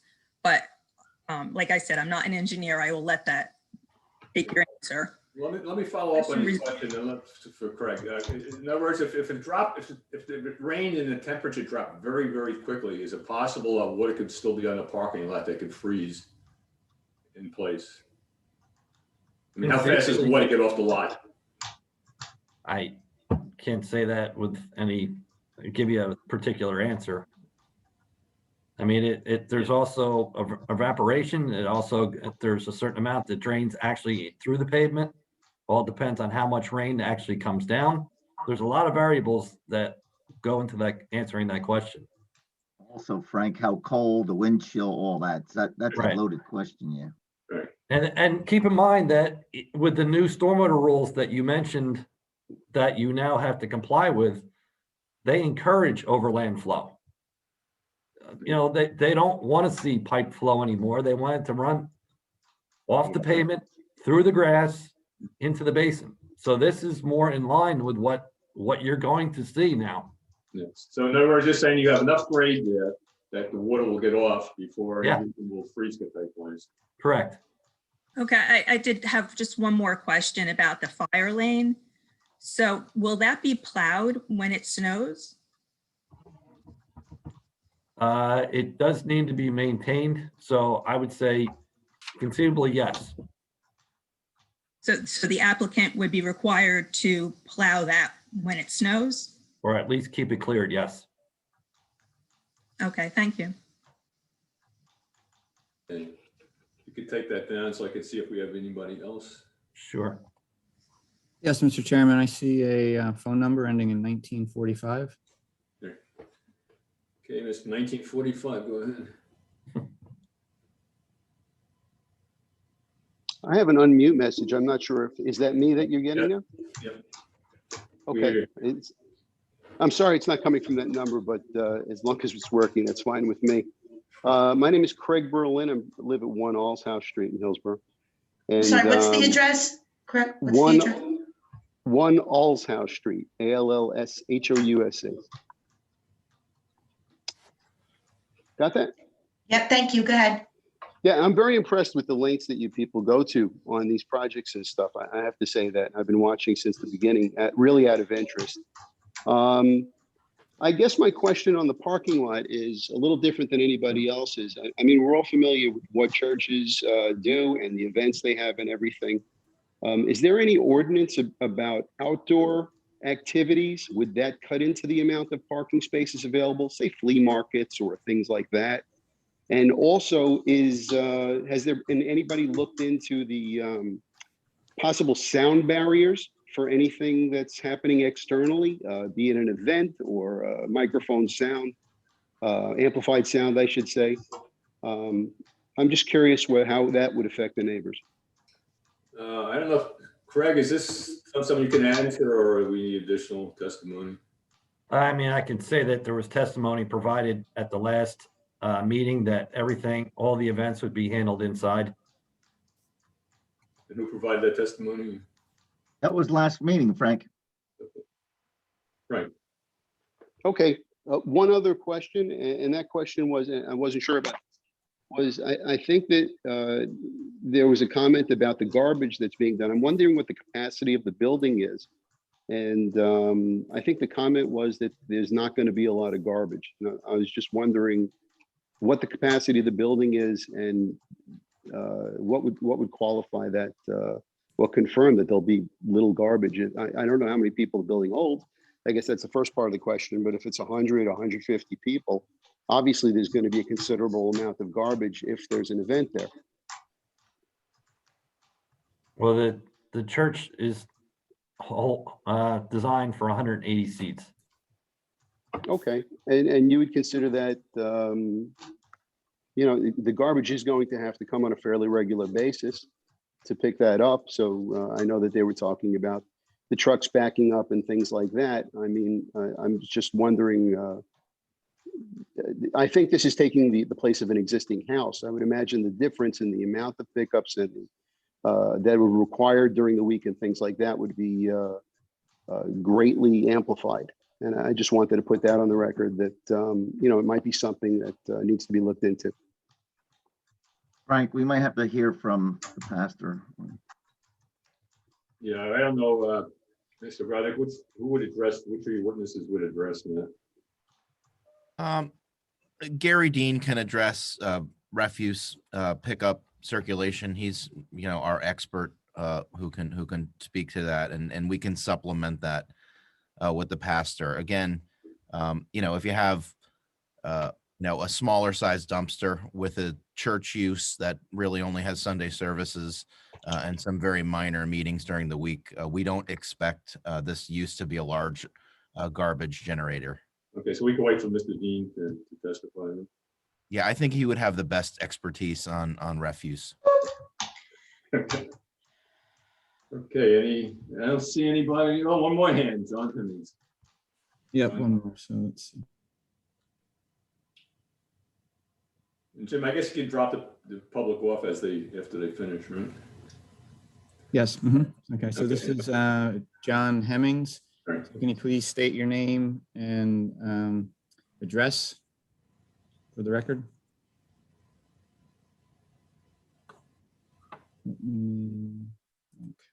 There he is. Mr. Hemmings, can you unmute? Thank you. Can you hear me okay? Yes. Okay, John Hemmings, 490 Hillsborough Road. With reference to the garbage dumpsters, 500 Hillsborough Road to the east of 490 is a 3-family with two garbage dumpsters there that get picked up weekly. If the church uses the same garbage disposal company, it would be getting picked up at the same time. And you know this because you live in the house, the current house, right? And you know this because what? Okay, he's not questioning the witness. 490 Hillsborough Road. You can't both speak at the same time. So, Mr. Chairman, what did you ask? Okay, he lives in the house that we're talking about currently, and he's making a statement. Okay, so he's not asking the question actually. Yeah, if you'd like me to swear in, I'll be happy to. Which is Not at this time. not this time. Okay, but I just wanted to point out that there are 2 garbage dumpsters already on the. If you're asking the board to consider something as fact, you have to do it at the right time and you have to be sworn. Okay. Okay, look forward. I'm willing to if you want to at a time. Okay, thank you. Yep. Well, that's good to know. Thank you. And Patty has a hand back up. Okay. Yes, that's wrong. I own 500 Hillsborough Road, and there's not a dumpster. We can't debate the facts now. If people want to make statements as to what's true and not what's not, they need to be sworn, and this is not the time to do it. And we have Shirley. Okay, Mr. Chairman.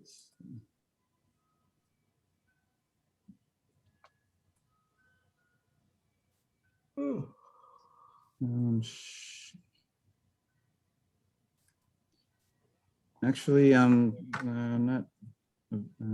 It's not letting me allow Shirley to talk. So I'm just. Is it possible because the other people are still on there? We still have Lisa and John and David.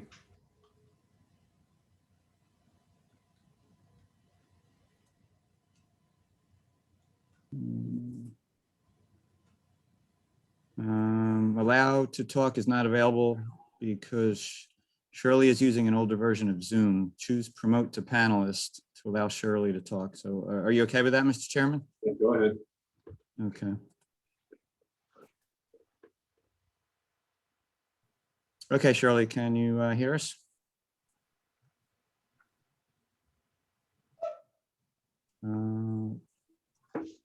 She will need to unmute. Yep. Shirley, please unmute. I'm sure I've lost. I don't see. I don't her. even see her. Yeah, I don't see her either. I see her down there. I see her. She's on video. But Shirley, you're on mute. Can you unmute? Shirley, you are on mute. Can you hear us? You need to unmute. Bottom left-hand corner. There you go, Shirley. Can you hear me? Okay, I'm Shirley Marlatt. I live at 480 Hillsborough Road, which is to the west of the property. And nobody mentioned anything when you were talking about the landscaping, about the western border. The eastern border. You have questions of Mr. Stires about? Yeah, I want to know about the 30-foot, whatever it's going to be, and I want to know about runoff.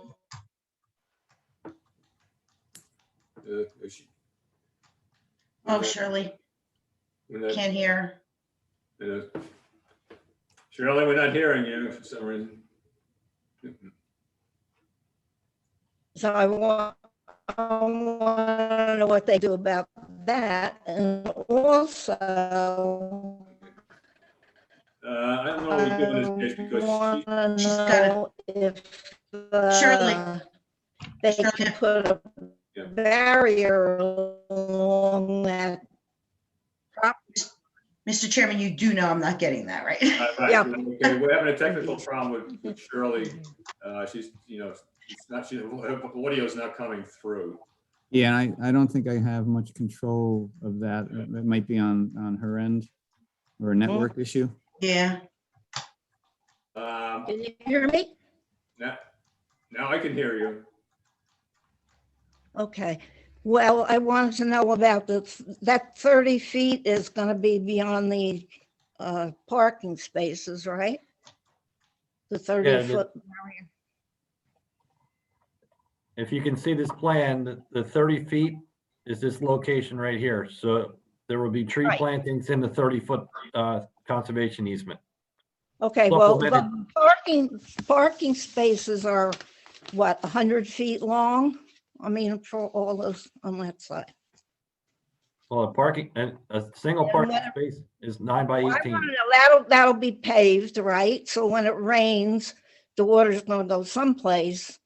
And I want to know how you're going to keep it going on this side of the property line and not over there, because right now with the snow melting, there's puddles there already.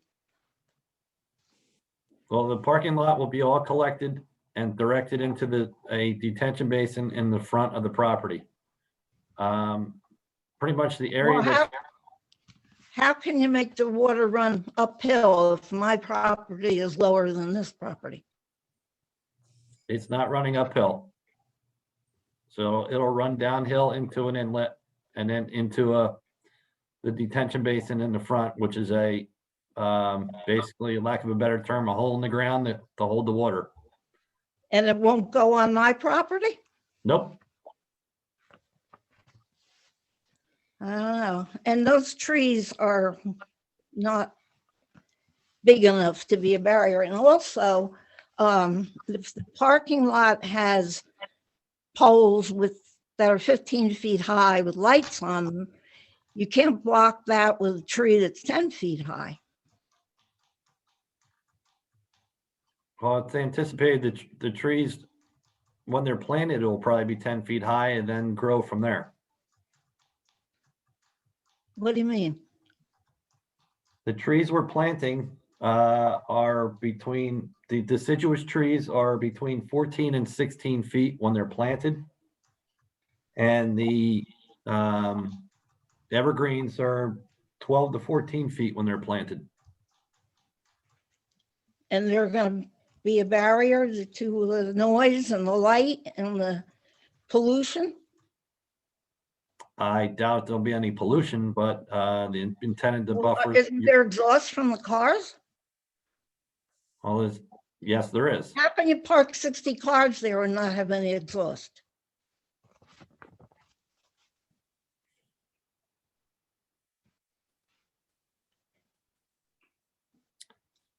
They will have exhaust. Well, I'm not an engineer, but I just think that. And also, I don't know about the traffic study. There really wasn't a traffic study done. We're going to have the traffic engineer later so you can address. But I didn't see any results in your literature there about a traffic study.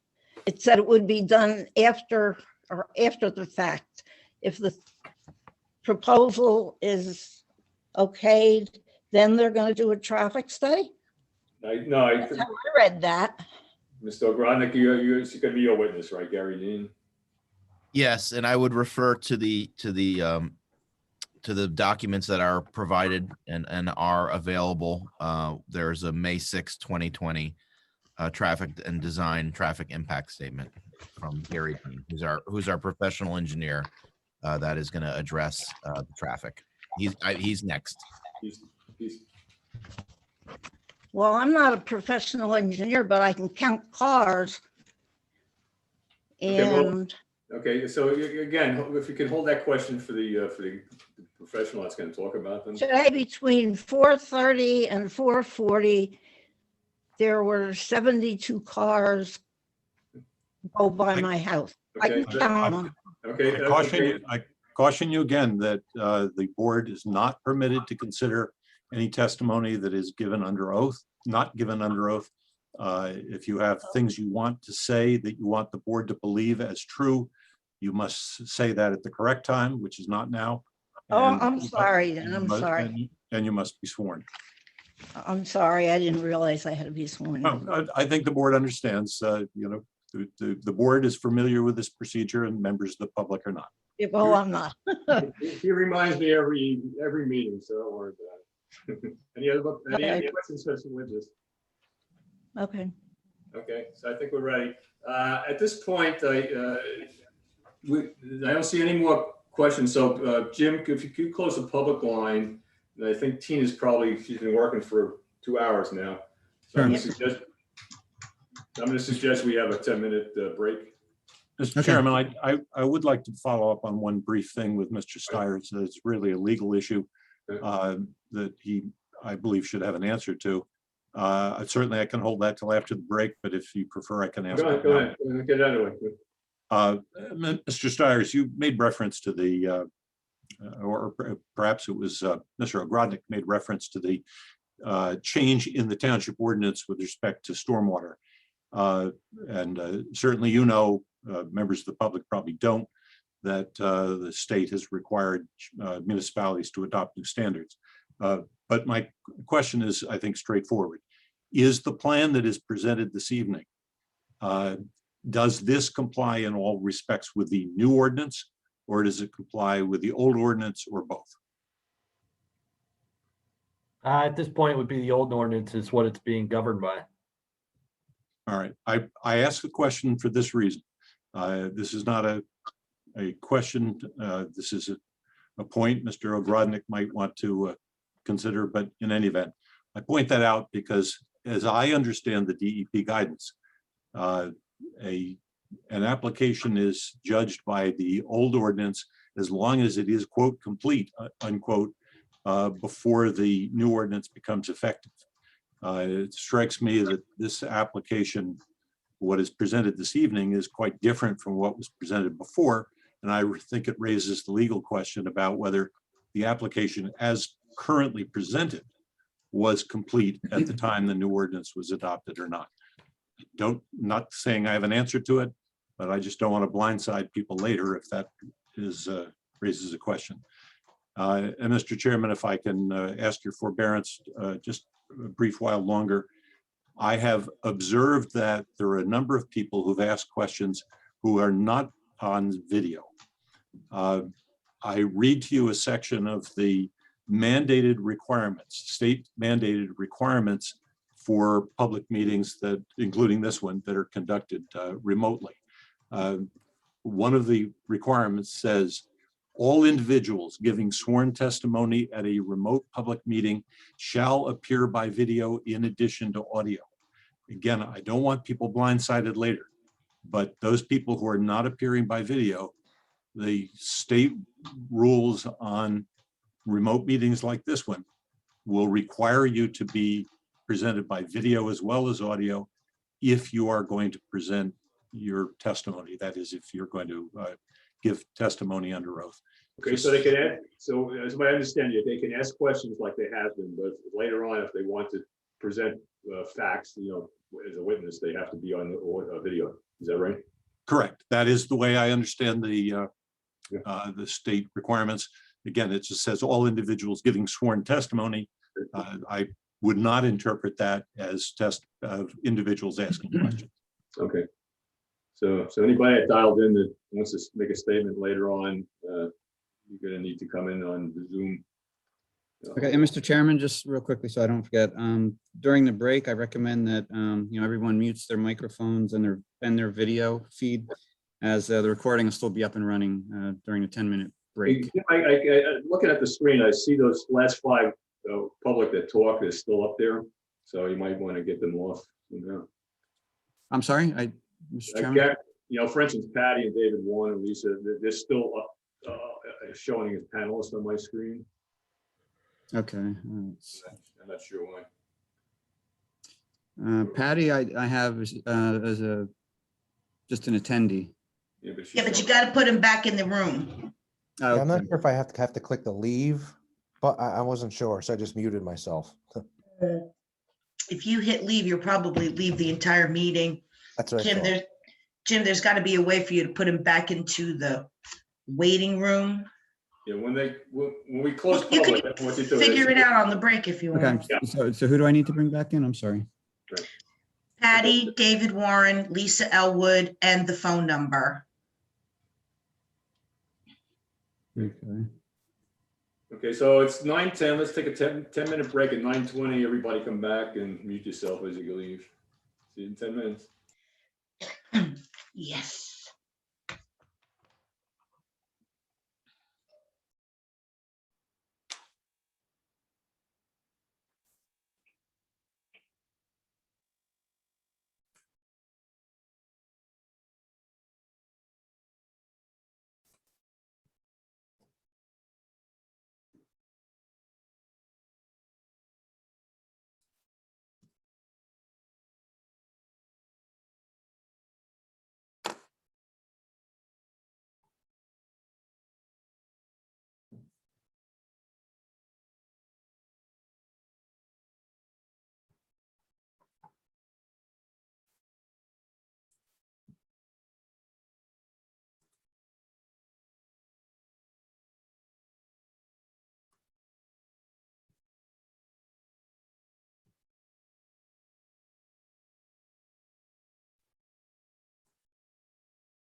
Almost there. Jim, you on the line? Okay, yeah, Mr. Chairman, so it's not allowed, so two options, I think. It's not allowing me, it's kind of not functioning, so I can promote to panelist temporarily or have Patty and Lisa jump off of Zoom and jump back in. Okay. Okay, so you opened up, when you opened up for public, you did something, you can't undo that? It's just those two, but I'm not sure what, they have the microphone mute signal. But you know, what the two options that I have and have been using tonight is ask to unmute, and then if you go to more. Okay, leave it like it is, then we'll start off. Okay, so Okay. everybody, Tina, Yeah, I'm here. take a roll call, please. Okie dokie. Mr. Stamler, Here. Ms. Lilly, Here. Mr. Valchek, Here. Mr. Walmacher, Here. Ms. Comfer, Here. Ms. Haynes, Here. Chairman Herbert, Here. Mr. Maskey, Here. Mr. Anderson, Here. Mr. Euro, Here. and Jim and I are here. Okay, so we're all here. Okay. Hey, Frank, this is Phil. I just have a follow-up question on what Mark read about the, when it comes to testimony, they will be on video. Right. They need to be on video. Do we have to let them or seek their approval to put them on video? Well, I think the legal the, question. yeah, I think the better answer is that it's simply not up to the board. They have to be prepared to present themselves by video under the state rules in order for the board to accept their testimony. Okay, but do they know that? Well, that's why I was giving that information before we get to that point in the meeting. Give people fair warning that I didn't make the rules, the state made the rules, but for a Yeah. remote meeting, the indication is, the rule is that they must appear, I think the words are very clear, shall appear by video in addition to audio in order Okay. to give sworn testimony. All right. I suppose I could analogize that to some extent to a public meeting, and perhaps that's the reason for the state rule. If somebody appeared at a public meeting, you wouldn't expect them to come with a, you know, with their face hidden. So Right. that's speculation to some extent. That doesn't really have to have a mask on these days, Mark, so if you're gonna. I do understand that things have changed. And as I say, that's speculation on my part to some extent, but in any event, I think the rule itself is clear. Shall appear by video in addition to audio. Okay, that the rule is fine. I was just questioning is that, did everybody hear that?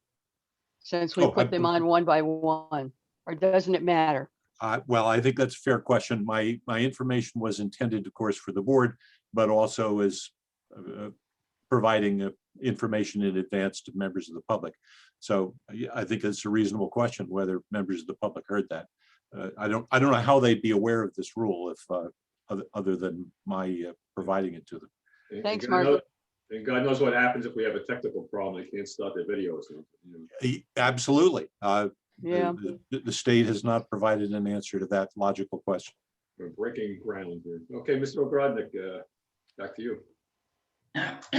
So our next witness is Gary Dean. He's our professional engineer that specializes in traffic. He had submitted a memorandum dated May 6, 2020.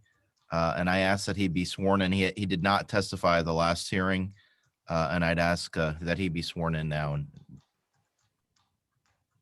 Mr. Dean, can you raise your hand? Do you solemnly swear the testimony you're about to give will be the truth, the whole truth, and nothing but the truth? Yes, I do. Just state and spell your name for the record, please. Certainly. Gary Dean, D-E-A-N. Professional address is 181 West High Street in Somerville.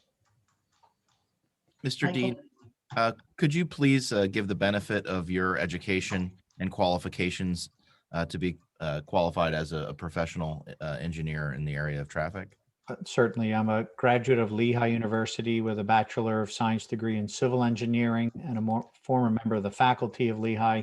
and Lafayette College, having served as an adjunct professor teaching transportation engineering. I've been licensed in New Jersey as a professional engineer since 1987. I've appeared regularly in this community before both this board as well as the planning board on dozens of occasions over the past 35 years or so. So we could accept the qualifications. It seems everybody's from Lehigh to me. Thank you, Mr. Chairman. Gary, could you explain your study with respect to this house of worship application? Sure. Because the applicant is seeking a form of use variance, we submitted a May 6th traffic study that focused on a comparison of the projected traffic associated with a house of worship contrasted with what one might otherwise expect to be developed in the zone. And to prepare that, I reviewed your land use ordinance and reviewed the permitted uses in the R residential zone that include as outright permitted uses a public library, a cemetery, a community center, and a first aid fire rescue squad. Your zoning ordinance also permits as conditional uses, aside from a house of worship, both a nursing home and a daycare center, and obviously single family residential is a permitted use. I then evaluated the size of the property at just over 5 acres and the allowable impervious coverage limitation, and developed an estimate of building sizes that, again, for comparison, would fit within the confines of the subject property. And I'll focus on the 4th page of our report, which sets forth that comparison of the traffic contrasted with the proposed house of worship use. And the way traffic engineers prepare these estimates and the database from which the estimates were prepared are all appended to that traffic report, are published by the Institute of Transportation Engineers. And that is an international professional organization of traffic engineers and transportation planning consultants who, among other functions, much like myself, we go out for given land uses. We conduct traffic counts of actual sites, and then depending on the size of the use or number of dwelling units and whatnot, that information is submitted to ITE, as it's known. And about every 6 or 7 years, they compile a fairly extensive database of, I think it's 250 different land uses that contain data that statistically can be reduced to allow us to project future traffic for a given land use depending on its size. And in this comparative analysis, I evaluated a number of different uses and appropriate size and estimated the traffic during 4 critical time periods that are typically of interest to planning and zoning boards, as well as members of the public. And on a weekday, those periods are during morning and evening rush hours, commuter peak hours when most people are leaving their homes and driving to work, and vice versa in the evening. We also evaluated a weekend peak hour, and for a house of worship, one would expect that to be on a Sunday or a Saturday, depending on the sect. And then finally, we evaluated weekday total traffic. In other words, the traffic one would expect on a 24-hour basis. And the house of worship, as we might expect, generates very little traffic during traditional rush hours.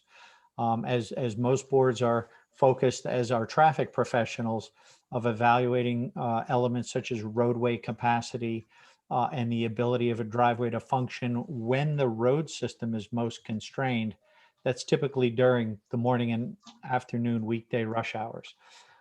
A church, by contrast, generates very little traffic at that time. And if they happen to have administrative staff that was presenting, maybe there are certain early morning services that might attract a few parishioners, but by and large, it's minimal use. And for this particular church, based on its size and the number of attendees or seating capacity, the church would generate two trips in the morning peak hour. And I would submit that's basically what a house would do. In the afternoon, that volume is a little bit higher, about 7 total trips. And to put that in a contrast, that's about 1 car movement every 8 or so minutes. So it's imperceptible from a traffic engineering or capacity perspective. The busiest time for a house of worship, as we might expect, would be on a Sunday. And in that peak hour, it's coincident with the expectation that there would be a dismissal if the church happened to run 2 services, and they were certainly busier. If the church had a dismissal, for example, of a morning service, and then within that same 60-minute window, there would be then an arrival for the next, say, later morning service, we could have up to 95 traffic movements. And that's basically 45 in, 48 or 49 out. So that's essentially how that works. So the parking lot would empty at the conclusion of the first service, give or take, and then we would have arrivals. And I should point out that because these are based on estimates of ITE, this does assume a church at maturity, full occupancy, traditional enrollment. And I don't know, Mr. Ogrodnik, whether we've put these this information in the testimony, but my understanding is that the church is currently comprised of approximately 90 parishioners.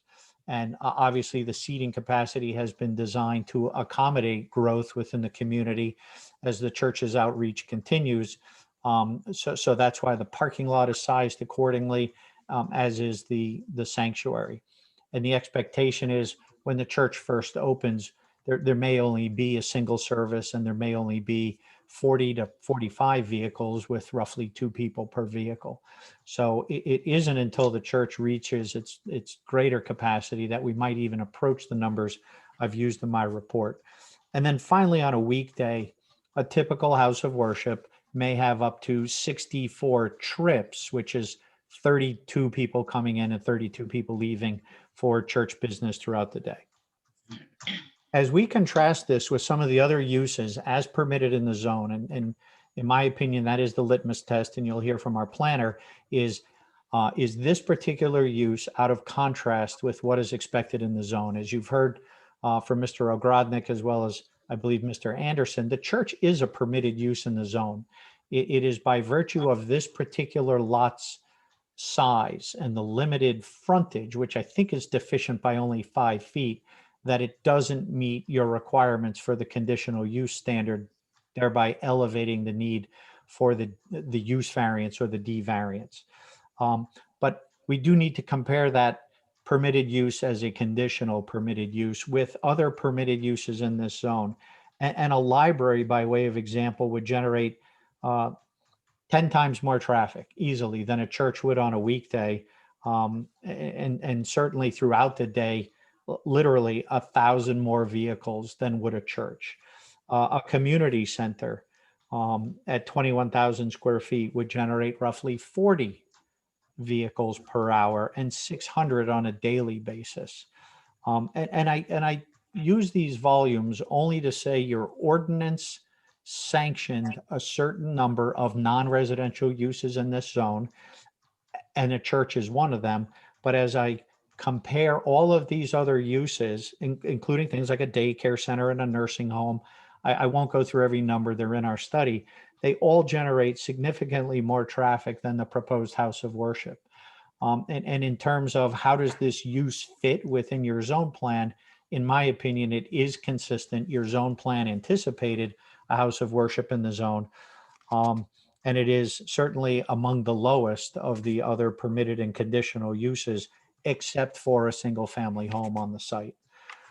The next step in our study, and because of COVID, traffic engineers, typically we go out, we do some traffic counts, and we evaluate the functioning of the road and its capability to accommodate additional traffic. Because of the COVID pandemic conditions, certainly I think we'd all agree that traffic has been far from what we might consider normal or typical conditions. I had the fortune of having looked at a site that was originally proposed for development on Hillsborough Road that was subsequently abandoned, but I did have some data, I believe it was from either 2015 or 2016. And that data was collected during the evening peak hours and on Saturday. And I mention this only because I have no other way to do a traffic study, but what I did in my analysis is what traffic engineers typically do, which is to assume that traffic historically grows on an annual basis as development continues within a community, as demographics change. And so I applied a certain number of factors to increase the 2015 volumes to contemporary traffic volumes in 2020 when we did our study. COVID has changed that. What remains unknown is whether people will continue to commute, whether the work from home program will continue to be embraced by employers and employees, whether traffic will ever resume to those pre-COVID levels, at least in the near future. Irrespective of that, I'll say premise, we did assume that we would get back to normal. And we evaluated the traffic flow that would enter and exit the driveway during the evening peak hour, 5:30 to 6:30. And on Hillsborough Road, there are roughly just under 300 vehicles per hour. On Saturday, and I would model our Sunday service to be equivalent, if not substantially less traffic on a Sunday morning than we would see on a Saturday at noon. But again, just for worst case analysis purposes, we prepared these driveway evaluation studies just to ensure we would have safe and efficient traffic flow. And taking those factors into consideration, we concluded that the driveway would operate at a very favorable level of service B or better during those peak hours. And for board members and the public who aren't familiar with that term, traffic engineers use essentially a grading scale to consider the relative freedom of movement or congestion at a particular driveway or intersection. And it's a scale that ranges from A, being the best level of service, to F, being a condition that's symptomatic of long delays, high traffic volumes, potentially congestion, and the need often for mitigation or remedial measures. Where we have level of service B, I find, and again, that's a conservative estimate, I find that there's certainly no unusual or difficult design that would preclude this driveway from operating safely during their peak times on a Sunday morning, but certainly to the extent that they had activities later in a day. And with that, and again, you'll hear from our planner, certainly as an inherently beneficial use, I find that it is compatible with the neighborhood. The traffic can enter quite readily and exit. And it would be identical to the conditions found at adjacent intersecting streets along Hillsborough Road. I do want to offer some commentary on the parking stall size. I know the board did deliberate on that. I understand that the 10 by 20 has been the long-standing ordinance, I think, for at least 35 plus years that I've been engaged in the township. Most communities have recognized that the world does no longer drive LTDs and Mercury marquees and some rather sizable vehicles, although now we're into SUVs. I believe a board member inquired about a particular GMC vehicle that she drives, and the, I'll say, freedom of movement and convenience of having a wider parking stall size. I can't disagree with that. I mean, if we could build 12-foot wide stalls, that would be great. My concern is the balance between environmental and proper use of land and balancing the needs of over convenience, if you will. The standard in the industry standard for parking stall size, I'd say in Hillsborough is somewhat unique in adhering to the 10 by 20 is 9 by 18. For example, it is the uniform parking stall standard for the residential site improvement standards for housing communities. 10 by 20, I advocate in two circumstances. Places like Home Depot, where people often have large parcels, building materials, boxes, Costco, things of that nature, and supermarkets. Beyond that, particularly for a house of worship, where the parking is used once a day by parishioners, people who are familiar with the site, I would urge the board to consider the 9 by 18 stall. Going back to the GMC Acadia, that vehicle is 6 feet 3 inches wide and leaving 3 feet roughly between adjacent vehicles in the parking stall, that is more than enough space for that door swing to clear without interfering with the other vehicle. I understand it does add some impervious coverage. I normally don't advocate for larger parking stall size. In my opinion, I consider that to be a little environmentally irresponsible, particularly where we're now focused on new stormwater regulations and finding ways to better treat stormwater runoff. And I think given the nature of the use and the fact that the parking lot is oversized for the foreseeable future, I don't see any benefit in providing that excessive amount of impervious coverage. By my estimate, a 9 by 18 parking stall size, not even estimate, it's calculation, is 162 square feet. A 10 by 20 is obviously 200 square feet. The 10 by 20 is 23% bigger, and it adds no measurable benefit. I think the board agreed that 18 feet depth is probably okay.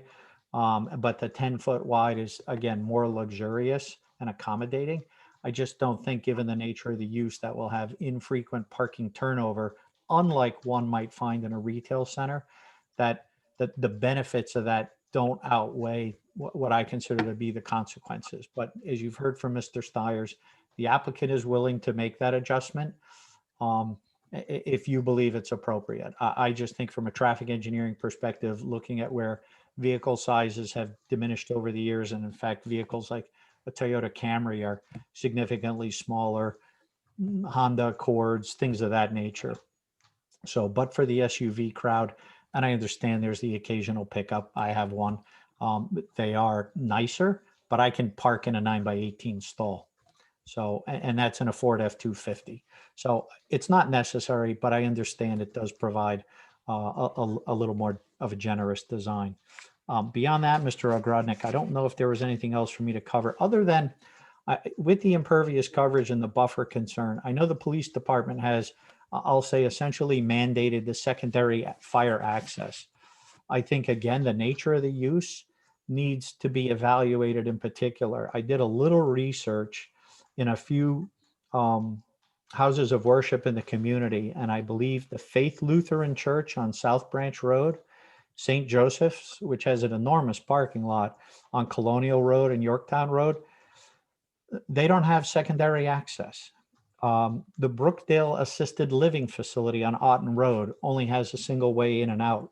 So your ordinance doesn't require it, and the consequence of providing it while having a minor improvement in emergency access to the event it's ever needed comes with the consequence of providing less buffer to the neighbor and requiring either more pavement or a structural design that lessens the ability to make this a more attractive site. So we'd certainly be willing to reconsider that in light of the fire department personnel, but from a traffic safety perspective, I don't find that second driver to be necessary, again, recognizing the context of which it's being requested for a house of worship, which by and large has limited traffic activity. Beyond that, I have no other comments to offer, Mr. Ogrodnik, unless there was something. Could you just touch on garbage disposal, frequency, turning radius? That refuse truck, as was described by Mr. Stiers, essentially pulls into the end of the parking lot. It would pick up, I would expect, on typical weekdays in the middle of the business day. That can be done by contract when there would be, I would imagine, virtually no one in the parking lot whatsoever, so that truck would have unlimited maneuvering ability if a dumpster is even required. I believe your ordinance does require a refuse enclosure, and the applicant has accommodated that in his design. But I would expect, and I would concur with Mr. Stiers, that the type of refuse is equivalent to a household, perhaps a little bit more, but not significantly. And so, candidly, it could be wheeled out in a 96-gallon container and left curbside for the truck to pick up just as easily. But I don't find that to be overly problematic. And obviously the other either permitted or conditional uses in the zone, such as a library or community center or nursing home or daycare, would all have refuse pickup as well. So it's nothing unique to the church. Thank you. No further questions. Any more questions? Frank, I have a question. Mr. Dean, I'm assuming you've been before the Hillsborough Planning Board at various times? Many, many times. Okay, and usually you've got two representatives from the Township Committee there. Have you said to them that you think that their 18 by 20 foot requirement for parking slots is unreasonable or unnecessary? I have. You have? Sure. Okay, well, I respect that. And I'm assuming that in a study of a church, it seems that many are older drivers that might need a little bit more width in the parking slots. And remember, we're planning, as the church is, for maximum build out, correct? Yes. Right now, you know, it's going to have 50% use, or, you know, whatever the percentage might be. But hopefully for them, they will grow to the point where they are at maximum capacity.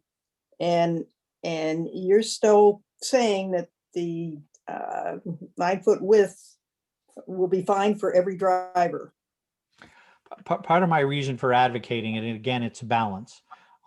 This isn't even something like a Wawa or a Quick Check. They typically oversize their stalls, not even when the ordinance doesn't require it, because they know they have a lot of turnover.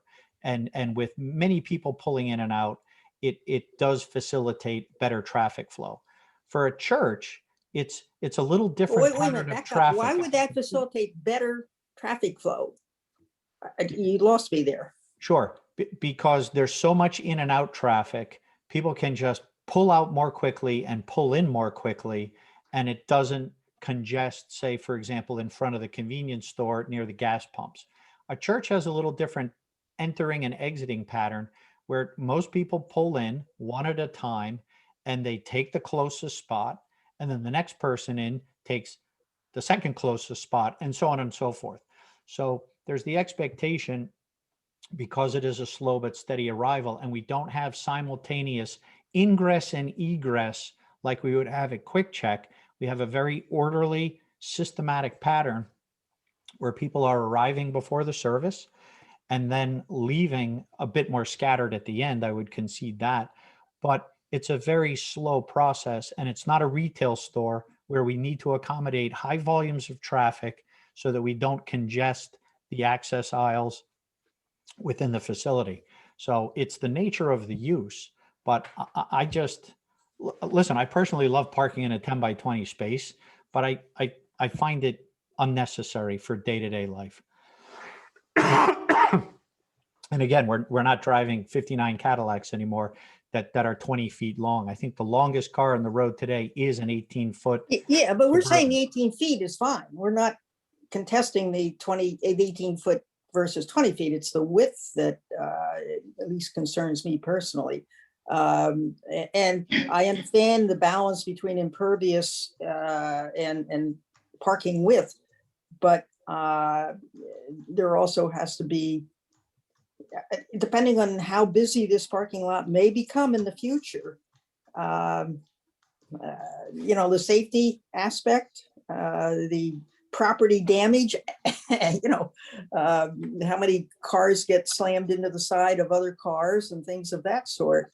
I you know, I don't know.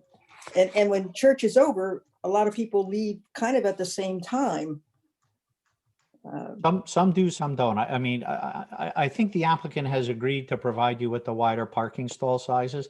I just personally don't advocate them, only because I think it's just a lot of unnecessary blacktop that creates a big heat sink Monday through Saturday for no reason. And it's a design to accommodate essentially 1 hour, not even, probably a good 20 minutes on a Sunday morning, and then another 20 minutes at the end. And beyond that, it's just a big blacktop area that could be better put to use with additional buffers and preserving more green space. So I'm unusual in that way as a traffic engineer, in that I understand the luxury afforded by the bigger stall size. I just think And most towns do, they balance those needs. I wouldn't advocate anything less than 9. I think as an accommodation, and I did make a note, the concern some people have is that not everyone's the best driver. And as an option, in many areas, we've used hairpin striping, which is a double line where the 2 inner lines, and they call it a hairpin because it looks like a bobby pin, the 2 inner lines are set at about 8 feet apart, sometimes 7.5. So what happens is as the driver pulls in, they can align themselves better in the center of the spot as opposed to moving a little too far to the left or to the right. I'll ask Mr. Yarrow to weigh in on that, but it's a very common design technique to better organize and make parking, I'll say, a bit more uniform. It's a double stripe. The stall itself is still 9 feet wide, but it's a double line on either side of that 9-foot measurement. So there's a space in between each parking space, and drivers tend to obey that a little bit better. Is there an example of that in Hillsborough? I'm sure I could find some. You saw like a paper clip? Yeah. Paper clip, Thank you. perfect. That's a good one. We unfold the Thank you. paper clip. Thank you, That's Frank. exactly what it looks like. Yeah, Chicky, I guess you're one of the ones that raced the heck out of. Well, something John, it depends, It's candidly more expensive for the applicant in the long term, only because when they go to restripe, the striping contractor gets to charge twice as much for materials. But beyond that, it does provide a more efficient alignment of vehicles in the parking stall size. But I know the board has made a decision. I wanted to just offer my opinion on it. And again, if this were a parking lot that were used Monday through Friday on a more regular basis, or even in a retail setting, I would agree with you. But for this instance, it is. I understand, but you know what? We haven't heard testimony as to the total church program, proposed program. So, at some point, are they proposing a childcare or school or something else that might be a Monday through Friday? And they are proposing quite a lengthy program, Saturdays from 2 to 9:30 p.m. and so on. So, I mean, it's not just Sunday morning for an hour that I believe is being proposed. We'll hear from Pastor Sue at some point. But, I don't think we can just say it's an hour on Sunday. I would agree, but I would contrast it with those activities on a Saturday or even weekdays are typically a dozen or 2 dozen people, not 180. So I will concede that there's activity, and obviously the church wants to. Well, a wedding might attract more than a few people. And at that instance, we see more ridership per vehicle typically, right? We have 3 people per car. So those events do occur. I won't dismiss it. And again, I don't want to belabor the issue. If the board has rendered your opinion that you're willing to grant the relief for extra impervious for that benefit, I only wanted to share with you, 35 years of experience of looking at the most efficient use of land that is the least environmentally impactful where we have an option such as this. Bob, To did make you the have building smaller. Bob, did you want to say something? No, I agree with Mr. Dean's testimony. And in my experience over the years, I have designed parking lots with 9-foot wide stalls and 10-foot wide stalls. He is correct with the hairpin striping, that it does tend to help a driver align themselves better with accessing that parking stall, as they become a little nervous about driving or ending up on the white stripe.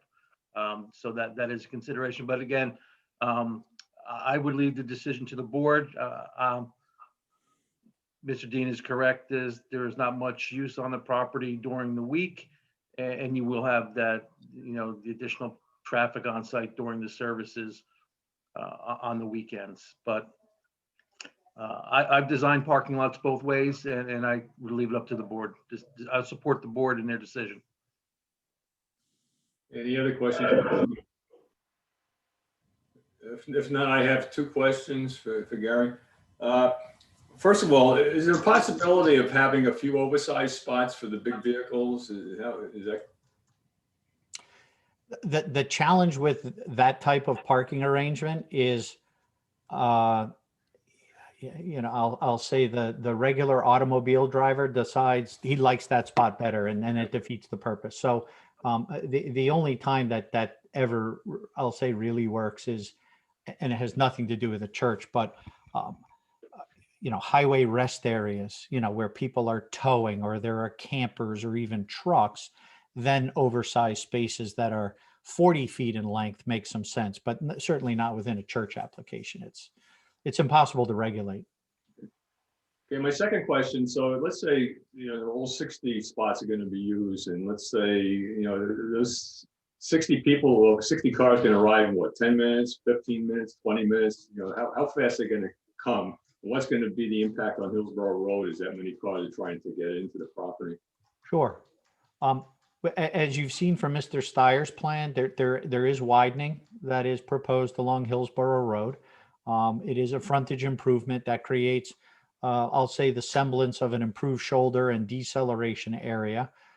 My expectation, and again, having done a number of houses of worship, the time period at 8:30, 9 o'clock, 9:30 on a Sunday morning is because it's such a low traffic time of day that the impact on through traffic is fairly minimal. And you know, there are numerous houses of worship throughout the community that have the same access concerns and constraints. I expect traffic that is following anyone turning into a church is driving their car with prudent and reasonable behavior. And if someone decelerates to turn into, doesn't even have to be the church, it could be one of the intersecting residential streets, that it's incumbent upon that following driver to slow down, decelerate, and accommodate if someone's stopping in front of them or turning. You know, and that's endemic to any driveway constructed on the site, whether it's for a church, a library, or any other use. Because, you know, at that point, the westbound Hillsborough Road is a single lane. If somebody makes a left-hand turn into it, they're going to block any traffic behind them. And the eastbound, at this point, is still going to be single lane until those other two properties are widened. So. Correct. The best, I'll say, reason or benefit to approaching motorists is that the sight distance, the visibility along Hillsborough Road is essentially unlimited in both east and west directions. That road is just about as level and straight as I've seen, where literally one can see hundreds, if not 1,000 feet down the road for any approaching or turning traffic. So I would submit that anyone on Hillsborough Road who's not turning into the church certainly has plenty of visibility of that vehicle stopping, decelerating, putting on their signal, things of that nature to turn. So there are no blind corners or abrupt profile alignments in the road. It's a good location. So bottom line is just saying, even that there are many people coming in, making left-hand turns, say, going westerly bound direction, it's not going to be like the Briggstown Bridge on River Road that everybody's sitting there waiting for, you know, to make that left-hand turn. Agreed. It's a 24-foot wide driveway, and again, the traffic flow by and large will be uniform. So it's, you know, inbound prior to the service, and that should flow freely with no constraint for any exiting traffic. Okay. Any other questions, Dave? I'm asking. Not at this time, no. Okay, Bob, anybody else on it? If not, we'll turn it over to Mr. Mensch. Mr. Chairman, apparently out of sight, out of mind. Right. Briefly, if I may. Mr. Dean, I certainly understood and actually appreciate your comments about parking sizes generally. I know you to be very thoughtful about this, and I think your comments are generally well taken. But I do have a legal issue, which is something that perhaps Mr. Ogrodnik and Mr. Mensch would want to explore further. But as I understood your comments, they really apply generally to what you think makes sense as a parking lot size. Am I correct? You mean a parking stall size, Mr. Anderson? Yes. Stall size, you're correct. Correct. And my comments were tempered by considering the nature of the use. And that's why I shared some examples where I do believe that wider spaces have merit. And that's where a degree of convenience and safety come more into play. I wouldn't advocate a 9x18 space if I didn't think it was safe. And because it has become, I'll say, the accepted standard for residential parking, which I would say is somewhat analogous to a church where people leave at different times and arrive at different times. And there may be 1 or 2 turnovers of that parking space per day, as opposed to a commercial use, which benefits from wider spaces and processing traffic and parking more efficiently. So it's within the context of the use in general. And I just advocate it only because, in my opinion, I'm the rare traffic engineer. I like narrower roads. I like, and that gives drivers, it slows them down, and it causes people to not drive it like a 55-mile-an-hour road. And for many years, and I think Hillsborough as well as Montgomery, the uniform street standard was 30 feet. And I always said, trust me, you don't want 30-foot wide roads, because your first complaint will be from residents, and that's people are speeding down our road. And even though they're 25 miles an hour, when you build a road that looks like a highway, it's going to be driven like a highway. So narrower, in my opinion, to a point, and that applies to parking spaces, is better. It requires people to pay attention to what they're doing. So I offer it only within the context of what the nature of the use is. That's my only rationale. All right, certainly I understand. By the way, your comments bring to mind some driving experiences I've had in rural England, but you're probably not advocating roads quite as narrow as that. In any event, my point really is that the ordinance here does not provide any exception to the mandated 10 by 20 parking spaces for this use, correct? Understood. Yes, it's a uniform standard throughout the township, except for residential parking, which is, I'll say, superseded by RSIS. Yes, controlled by RSIS. Correct. You understand that the board is obliged to accept as the appropriate standard what is in the ordinance, unless it finds a particular exception that's attached to a particular property. So, I mean, that's not a question. It's simply a point. And again, Mr. Ogrodnik or Mr. Bench may want to follow up on that. I also would like to make a comment which is relevant to something you said. Again, this is not a question to you, but it follows something you said. I think really follows up a question from Ms. Haynes.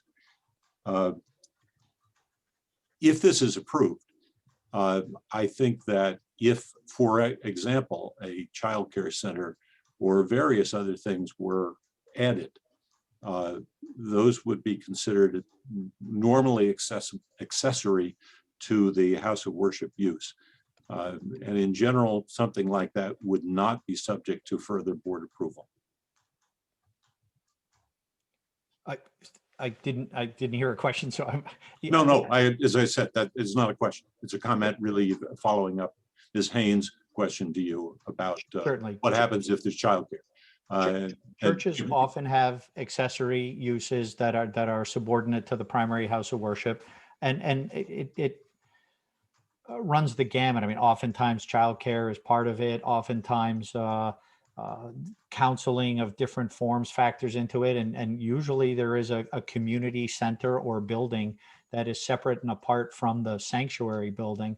And many churches have either built them connected to their main church or separate. And that's very common, as is a rectory or parsonage. So all of those fall under the umbrella, in my opinion, and looking at it from a traffic engineer as a house of worship.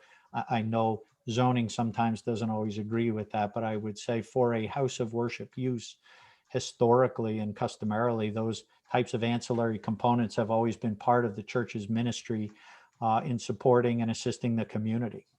So to the extent, I don't know that there are plans, for example, for a child care center. My point is a legal point. You also raised the question of a separate building, and I do mention that this property is proposed to have a separate building.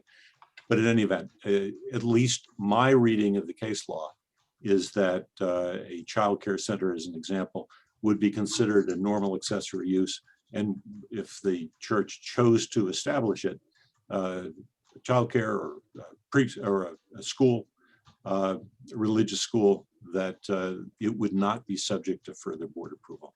That's my understanding of case law. But again, I'm not saying that I have the last word on that. We have two competent lawyers who may have comments on that.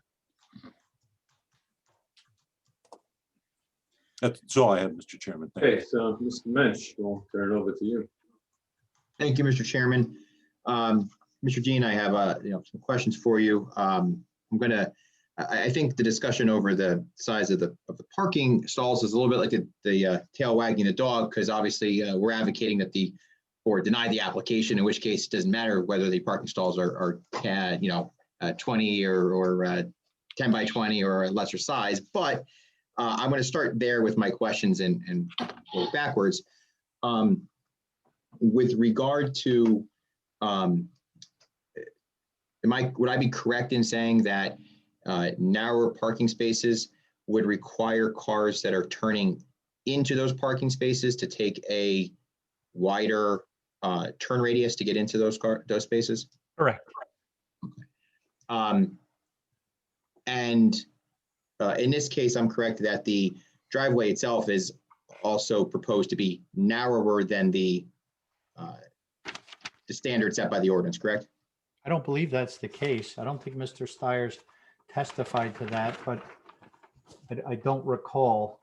I believe it's 24 feet. Correct. And do you know, I believe that it was the ordinance requires 30 feet. I got to check my notes now and see if I'm correct about that. I don't believe that's a standard for a driveway. I mean, again, that goes back to my excessive wasted pavement that provides no benefit and has a lot of negative consequences. So if relief is necessary, I'll be a staunch advocate for 24 feet. That's probably as wide, if not wider, than many of the roads in the township. Yes, now it's mentioned the mayor of Sorry, I thought it was a question. Sorry about that. So in this instance, we have narrower spaces with narrower roads, which would cause the cars turning in to have to possibly go into the oncoming lane to make a turn into the parking space, correct? They would have to, irrespective of the stall size. Okay, so even with the narrower driveway, they would be able to turn into the narrower space without having to go into, at any chance, turn into the oncoming lane. No, they would have to.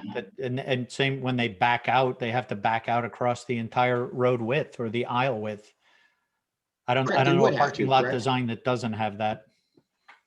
Correct. And so by having narrower spacing and for spaces and a narrower driveway, we exacerbate the amount of movement into the oncoming lane that the cars turning into or out of the parking spaces need to make, correct?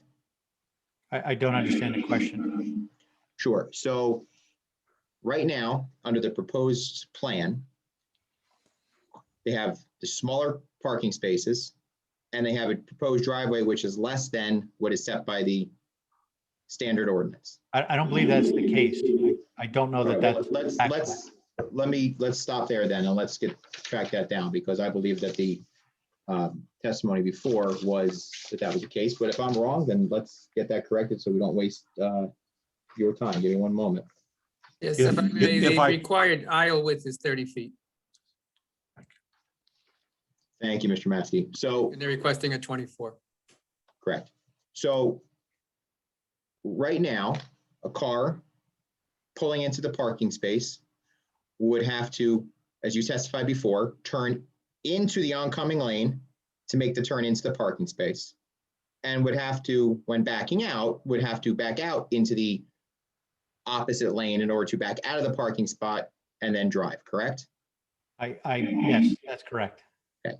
And if the driveway was wider by 6 feet, then the car backing out of the parking space would have to go less far into the oncoming lane because it has 6 more feet, correct? Presumably, yes. Not necessarily. I mean, I haven't speculated. I certainly wouldn't advocate 30 feet. I know, for example, in your. Well, sir, Mr. D, I'm sorry. I don't think my question was asking you what you're advocating for. I'm asking you what the standard is that the township committee has set as the standard. Correct. And I believe since before you testified that you did mention it to them and they haven't changed it, I presume that they didn't ask you to opine on what the ordinance should be. So we're here talking about their ordinance. My question to you is, with a wider driveway, they have to turn less far into the oncoming lane. Your testimony is correct, that's true, correct? Yes. Thank you. So when you testified before about the visibility of Hillsborough Road, what studies did you do with regard to the sight line of cars coming in or out of Hillsborough onto Hillsborough Road? I visited the site in question. I reviewed the environs. I reviewed the terrain of the area. There is existing vegetation directly at the edge of the road presently on the property that presumably would be cleared to provide proper sight lines, but we will meet the necessary standard for sight distance. Okay, but you did not take any specific measurements of what the sight distance is now, correct? I did not now, no. Okay. Did you have specific discussions with anybody with regard to what improvements they were going to make over existing vegetation or site conditions that would improve or decrease sight line of sight? I reviewed Mr. Steyer's plans, which proposes the widening as was discussed and proposes a sidewalk, which necessitates additional clearing, and then includes street trees along the site frontage, but nothing in terms of shrubbery or anything that would otherwise obscure sight lines. Okay, and there was no measurements taken or calculations made, correct? Not specifically, unless Mr. Steyer's did. And again, we can meet the site distance standards. With regard to traffic along Hillsborough Road at peak hours, did you take any measurements? I believe you said you didn't take any measurements of the current traffic at Hillsborough Road at the site during Correct. weekend or evening peak or morning peak hours, correct? Correct. You did provide some studies that indicate that there was I guess this is back from 2015.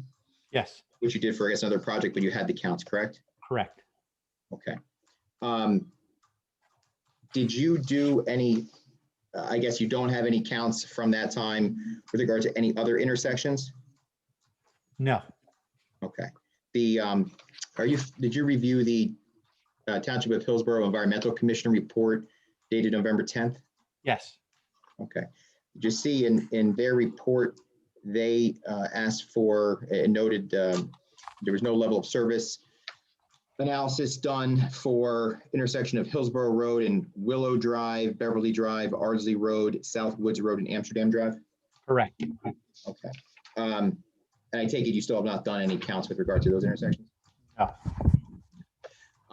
Have you done any analysis with regard to if you're a next door neighbor or a generally adjacent property to this site trying to pull in or out of their own residence during the time church lets out?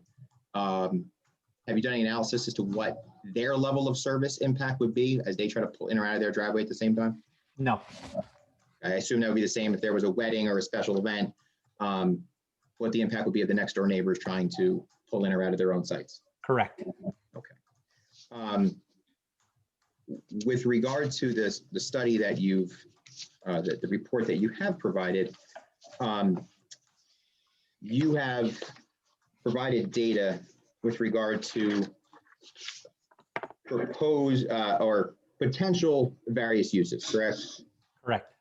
And as far as you know, none of these uses have actually been proposed, correct? I don't know the history of any other applications on this site. Okay. You're not aware of any? I'm not aware of that there haven't been any or there have been any. Okay. When you calculated these numbers, then your trip generation comparison is comparing a hypothetical use at a hypothetical size at hypothetical times, correct? No, they're actual times. Okay, hypothetical use, because no one, as far as you know, you're not comparing an actually proposed library that was or is proposed to be put on the site. No, I'm comparing with what is permitted in the zone. I understand. What I'm asking you is you didn't look at a specific proposal for a library and compare the traffic generated off of that specific proposal to this one. You're comparing a generic proposed use of a library. Correct. Okay. And when you calculated the size of that proposed use, you did that how?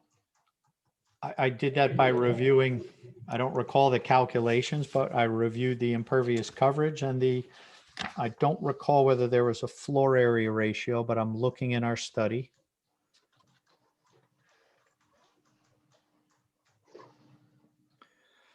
We must have looked at FAR, and I don't have all of my notes. I'm just reviewing the study. I developed a maximum building area of 48,000 square feet, which would be a 24,000 square foot footprint. I see 48,000 square feet for the nursing home. Correct. Is that what you're referring to, sir? Well, it's on page 2 of my report, second paragraph. It's looking at the developable tract area, 222,000 square feet and a 15% MIC limitation. Okay. So that 40,000 square foot, that's the FAR. So you kind of you figured it was a 2-story building. So divided by 2, you get 24,000 square foot footprint. Correct. Okay. So now that number of 24,000 square feet is different than the size that is listed for the various uses in your trip generation comparison chart. Correct. Okay. Can you just explain to me what the 2 different numbers are? As I recall, and this is now over a year old, the parking standards differ for each of these uses. And as we go to multi-story buildings, obviously the footprint contracts and that allows more area that can be used for parking. So the only thing I can surmise is that if there were different parking standards, and I imagine there are for each of these uses, that necessitated a different calculation as to the developable building size. So you're guessing that these numbers take into account the area for parking and then subtracted that out for the actual square footage of the building, allowing for the parking requirements of each of these uses? Correct. With a 15% impervious coverage limitation, that's 33,000 square feet of paved surface or hard surface. And for example, if a daycare center, 20,000 is a little excessive. Heck, I could even make it 10, do a 2-story building with a 5,000 square foot footprint. I'd need 30 parking spaces. I know I would be under the limit. Same thing with a library, et cetera. So there are certain economies in scale that allow more parking to be provided as the building goes up vertically. Okay, but you don't have those, the data used to compare that, so that to confirm exactly what factors you considered with regard to parking or any other building standard requirements that might fit any of those uses? Not off the top of my head, but candidly, I mean, we could choose any one of these uses and say, all right, I was off by double. Each one of those uses still generates more traffic than the church. Right. What's the traffic generation of the site now? It's a single family home, so 10 trips per day and roughly 1 per peak hour. Okay. So compared to what's there now, this would be a significant increase. And I conceded that the continued use as a residential property, yes, would have low traffic, but the exercise is, does this use, recognizing that the variance that's been requested, is it out of character with what is otherwise anticipated in the zone plan? So that's the test that we bear, and certainly a house of worship with its limited traffic impact certainly is within that spectrum of anticipated and sanctioned uses within the zone. Understood. So if you're the neighbors living nearby, basically it's the data would suggest, hey, be thankful for this. It could be much worse. That's not the point of it. It's to give the board information to consider the relative negative criteria associated with the relief that's requested in terms of, is this use dramatically out of contrast with what is otherwise expected in the zone plan? Now, when we talk about permitted uses in the zone, this is a conditionally permitted use, correct? Yes. Which means it's only permitted if it meets the various requirements set forth in the statute. Correct. Or the ordinance, this one does not. Correct? Oh, I'm sorry, I didn't know that was a question. Yes, that's correct. That's why we're before the Board of Adjustment. In your report from May 6th, you indicate that if the variance application is favorably considered by the board, then as part of the site plan application, the projected traffic impacts will be more thoroughly studied, particularly related to any off-track traffic impacts. Why wouldn't that be a study that would be completed now, so that when the board is weighing the positive and negative criteria, and here, of course, more specifically the negative criteria, they would have that data as to the projected traffic impacts and any off-track traffic impacts? Sure. As you're aware, that is, when a use is sanctioned in a zone plan, presumably the off-track traffic impacts have also been considered appropriate for the environs in the area. And in this particular instance, given the nature of the use, we're not proposing a shopping center or other use that would generate traffic coincident with rush hours. The fact that the traffic by and large is limited to either later evening hours on a weekday, to the extent the church has programs on a Saturday or Sunday, that is considered an off-peak condition. So while I could certainly study all of those locations at a weekday rush hour, I can assure this board and you that there would be zero traffic impact, measurable traffic impact associated with this proposal, which is why the table in our report includes the projection during morning and evening rush hours. And I'll defer to Mr. Euro or Mr. Maskey. I don't need to do a traffic study for 7 trips in a peak hour. I already know the answer. It is immeasurable. There is no impact. So I could do it. I'd love to earn a fee to do it, but it adds no value to the consideration of the merits of this application.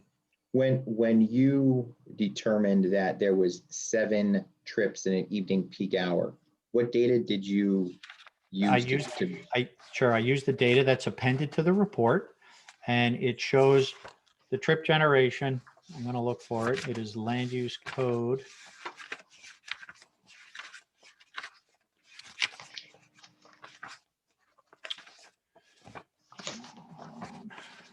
Oh, I also included the levels of service. I think somebody had a question about that.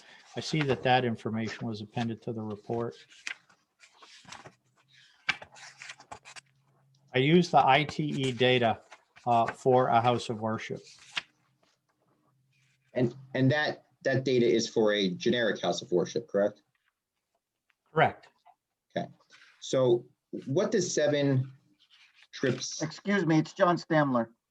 Frank, it's going on 25 after 10. If we're going to continue with this witness, I suggest we just stop now. Okay, normally we don't take new witnesses testimony after 10 p.m., right? And, if we can finish up in the next 10 or 15 minutes, I'd like to continue so we have continuity. I don't know how long we're going to go on with this witness. So Yeah, Mr. Chairman, board members, I think I'm almost done. Of course, I don't know. I'm sure the public has questions, and I don't know, what they do with Mr. Dean, but I'm almost finished with my questions. Right. So I think we could finish up this witness if we would allow ourselves 10 or 15 minutes more. We could finish up and we'll let the public comment when we come back, right? No, I want to go to, we don't even know how many want to comment. Well, you better ask the other board members. I will when we get there. Can we let Mr. Mensch finish? Yep.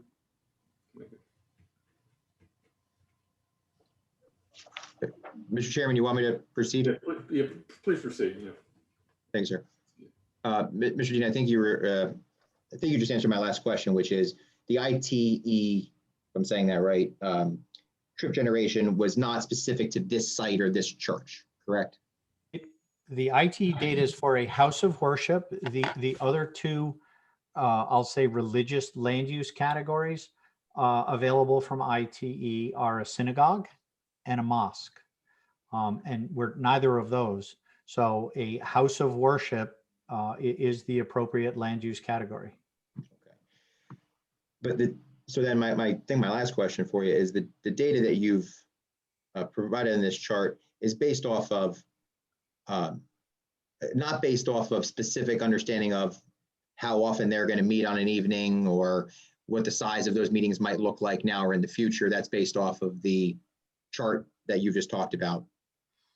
Understand, sure. The ITE is intrinsically focused on impacts during rush hours, the time when the road is busiest, and then also when the use itself is busiest. So the data collected by ITE includes findings for weekday morning peak hour of the street between 7 and 9, and evening peak hour between 4 and 6 roughly. And then they include data for a Saturday peak hour and a Sunday peak hour. And that is the data. I didn't use Saturday, but that is the data that I presented in my report for a house of worship or a church.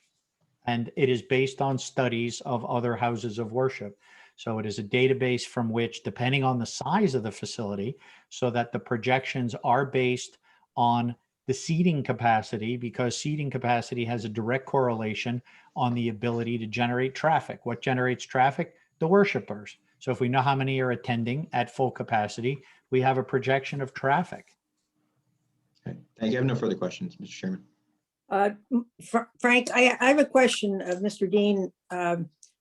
Mr. Dean, a while ago, you made the statement that Hillsborough Road had, terrific sight lines for its whole distance, at least east of Willow. My experience, and I don't know if Mr. Dean, my question is to you is, have you ever been there on a Sunday morning between 9 and 11, going eastbound, walking or jogging or on a bike, again, going eastbound, when you hit this section, which includes this particular lot in the middle, where there is no shoulder on either side, and there is a slight incline, and you cannot see traffic coming westbound. And if you happen to have cars coming up behind you eastbound, there is no shoulder to get safely over, whether you're walking your dog or jogging or on a bike. That particular narrowing of Hillsborough Road in that slight incline, you cannot see oncoming traffic for a short distance, a distance of those 3 lots. Have you been there during that time period, not in a car? I have stood on the subject property and obviously walked the site frontage. If I could be allowed to share screen for a moment, I believe a picture is worth 1,000 words. And what I'd like to show the board is the perspective of Hillsborough Road from the subject site driveway, which reinforces my opinion. There is a shoulder on the westbound side of the road. It is about it. I'd show you the picture to show you exactly what I'm describing. There is none on the eastbound side. I would agree. That condition is endemic to the development of this property, whether it's for another house. Thank you. Whether it's for, thank you, Craig. Perfect. So this is the perspective of Hillsborough Road looking due east. Thank you, Craig. We're not quite at the site driveway, but we're very close. You'll see a full shoulder on the westbound side, no shoulder on the eastbound side. There we are, perfect. The twin mailboxes is our site. There's a 1-foot shoulder on the eastbound side, but as you've heard, the applicant is going to provide a shoulder across their frontage. And the pattern of development and improvements along Hillsborough Road, candidly, has been piecemeal.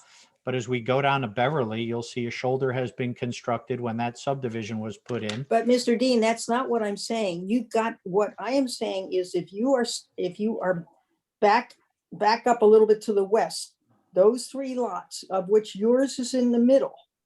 Correct. There is a slight incline, which these pictures will not show. But I am telling you that you cannot see westbound traffic coming for a distance short, if you're in a car, it's like 5 seconds, but if you're walking a dog or if you're on a bike, that incline blocks your vision. You don't know what's coming. And if you have a car coming up behind you, you kind of hold your breath and hope there aren't two vehicles crossing at the same time, because you have no shoulder, and you can widen your property as you are proposing, but you still have the properties on either side of this property that are still going to create that line of vision issue. But I just wanted to point that out, that it's not really clear sailing the way this picture looks like it is, but it doesn't show that incline, and it doesn't show that where you cannot see the westbound traffic coming at the same time if you have eastbound coming up behind you. So and the other issue that has come up, if I could just this is not respond to in the that. application. Wait a minute, if you haven't, it's not in the application, but it could evolve into this, is a daycare center or a church school, which would involve traffic during certainly morning rush hour. I'll let Mr. Ogrodnik reply to that, but that is not a proposal for this I site. know it isn't now, but it is part of a church activity. We talked about that already, Chicky. Okay. Frank, I have one question for Mr. Dean. Mr. Dean, regardless of the width of a parking space, whether it's 9 or 10 feet, does the length of the parking space, whether it be 18 or 20 feet, is the turning radius shortened by an 18-foot length parking space opposed to a 20?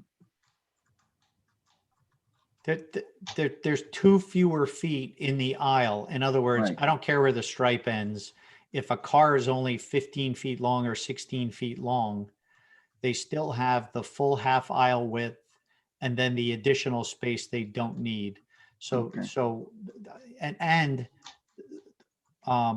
at least the one row of parking. I thought it was a simple both question. rows of parking that face west and the rows that face the building allow for vehicle overhang on the sidewalk. So the effective stall length at that point is 20 feet where overhang is permitted or can be accommodated, let's say. Yeah, Gary, so that my point was this. With a parking space that's 20 foot in length, I could park in there and leave a few feet in front of my vehicle because I'm utilizing the full length of the parking space, which will make it more difficult for somebody to pull in. If it's an 18-footer, I'm forced to bring the vehicle closer to the front, which in turn would make it easier to pull into a parking space, if you ask me. If it's longer? If the parking space, forget it. I don't have a question. Okay, let's open this up. We're almost at the end here, so let's open it up to anybody from the public. I see one hand up, Angela. So Jim, could you let Angela in for a question? Sure. Yes.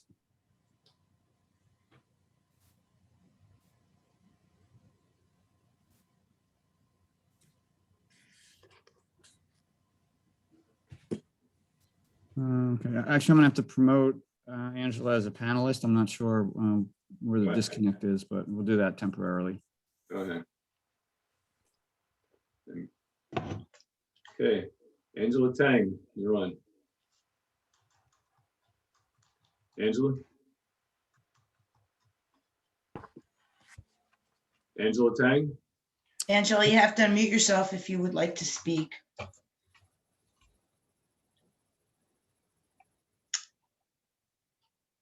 Okay. I don't have a question. I don't have a question. Well, this is only for questions for this witness at this point. If you have a statement, that's later on. Okay, so you have a question for this traffic witness? She said she doesn't have a question, Okay, but her hand was raised. Maybe it was an accident. okay. Let's try to end up. So at this point, Mr. Ogrodnik, you have a few more witnesses to go, right? Yeah, we have our planner and Pastor Sue. Okay, so, What about the architect, Mike? Yep. If the board wants to hear from the architect, we'll introduce the architect before Pastor Sue. okay, so let's get it on the next meeting, which is, how does April 7th, as I understand, David, there's nothing on there now, so, Correct, it's open. okay. It's a scheduled meeting. Let's do it. Yes. Regular meeting. Do the members of the board agree with that? Well, I know, hey, Good. David, with Yeah. the McDonald's application, they might not be ready, so and again, we need the board members' approval, but are we better off maybe canceling that first meeting and just making the third week where we could do this application in McDonald's? Would that be better for you guys, David? Right now, one meeting in April, April 7th.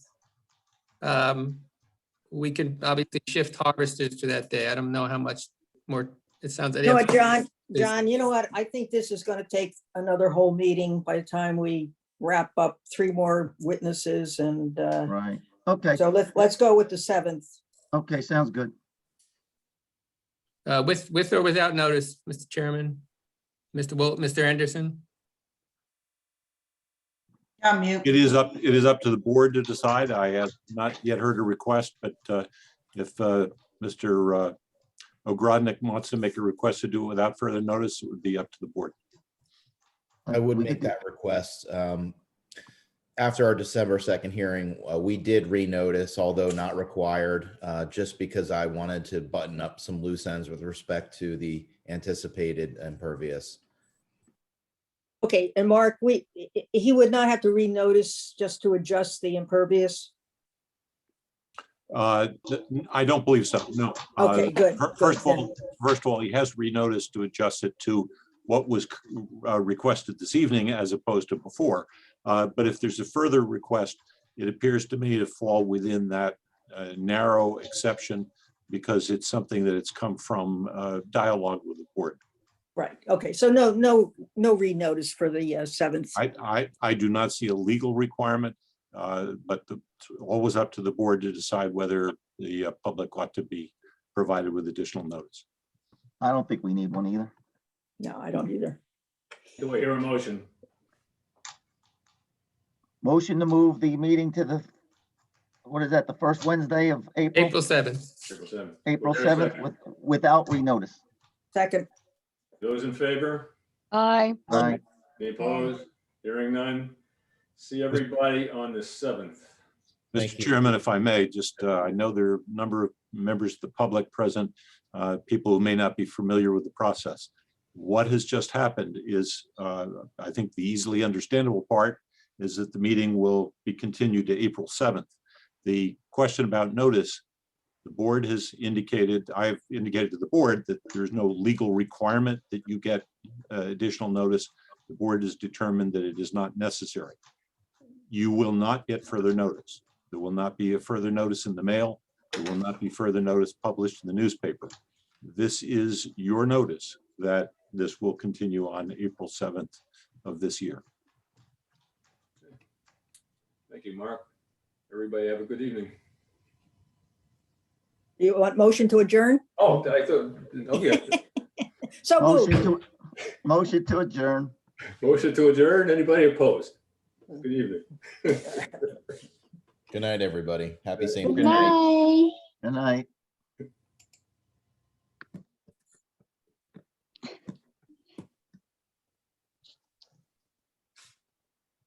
All right.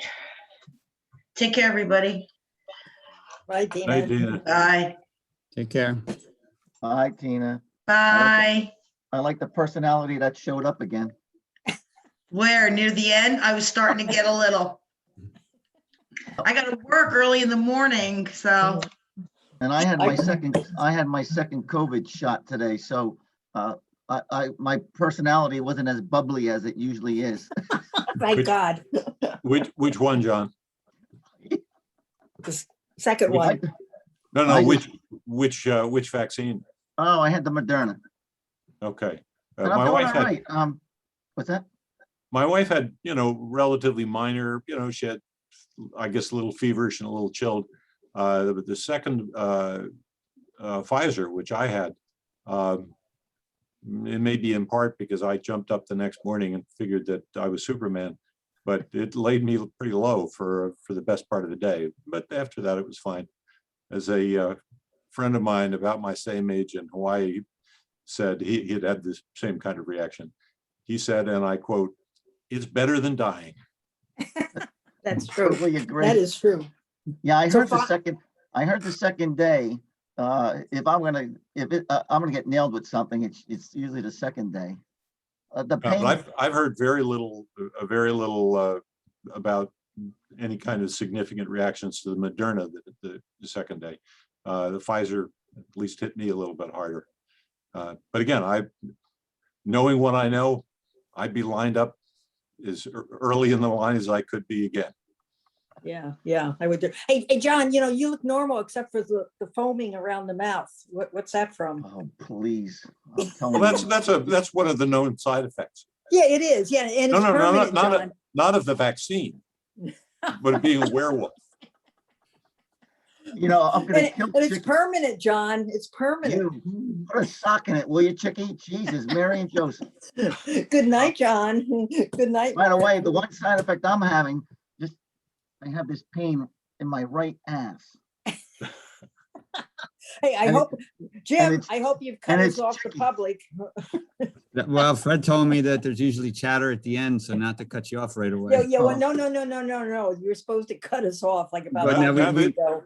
Now that you've heard the chatter, you may know better. We can cut it out. And then if it's any help, I had Pfizer about 2 weeks ago. That was fine, the first shot, and then the next shot is the 26th, a couple of Fridays from now. That's when you start foaming, Jim. I foam all the time. I've heard from anyone, even the people who've had more than really passing consequences, they all said exactly the same thing. You do not pass it up. If you're getting a reaction, your body is telling you that it's working hard to develop antibodies. So be grateful, and we'll all feel better when more people get vaccinated. Yep. Yeah, I can't wait. So true. I already warned my family in 2 weeks. I'm going to be visiting them again up in North Jersey. So oh God, they're probably hoping you got faulty vaccine. Well, no, since he's coming anyway, they're hoping he got the good vaccine. Oh well, yeah, that's true. Johnny's coming to town. Just make sure there's no grease on the steps before you start. Right. Not that I've ever had that happen to me. Hey, by the way, John has a miracle niece who can get these appointments like 2 days later or a day later or whatever. So if you know anybody that needs an appointment, talk to John. Before those folks on TV, she had already done like over 100. Now, Chickie, she's over 200. She actually helped a friend of my one neighbor's neighbor, or my one friend's neighbor. She's 81. She doesn't go online. My niece just got her one tonight for Rite Aid. Yeah. John's niece, and she's not a nurse or not a healthcare. She just is so good at this, and she loves to do it. She loves to do it. Yeah, I've heard from a friend that there's one of her girlfriends does it. And it's strange. It's interesting. And then even my friend's son, he was virtual now, but Rutgers. So in the middle of the night, he goes, and so he's already gotten his grandparents and it's a challenge for her. She says she takes it as a challenge, and it's like a game. Well, it is. There's no question it's a challenge. Right. And I didn't want to point it out before, but it certainly appears to me that John is much too young to have been permitted in the line at this point. And other than some obvious things, he doesn't appear to have any medical conditions. Yeah, but Mark, mental condition, I understand, is one of the governor's. I didn't see that. I didn't see on that. On the list. I saw that somewhere. But you're right. I'm 1 year away from. I just turned 64, but I do have hypertension, so I qualify. Yeah, well, I never guessed that. And you know what? The tail I'm growing, I think, qualified me. It's actually it's a built-in seat for you, the tail. Yeah, it's true. That may have something to do with that pain you were describing earlier. Yeah. Yeah, Chicky. Good night, everybody. Hey, All right, Jim, guys. good to have you here tonight. Nice. Yeah, Thanks. good night. Have a great night. Yeah, All good night, right. everybody. Take care, Bye. Mark. You too. Chicky, I owe you one. I'm gonna clobber you.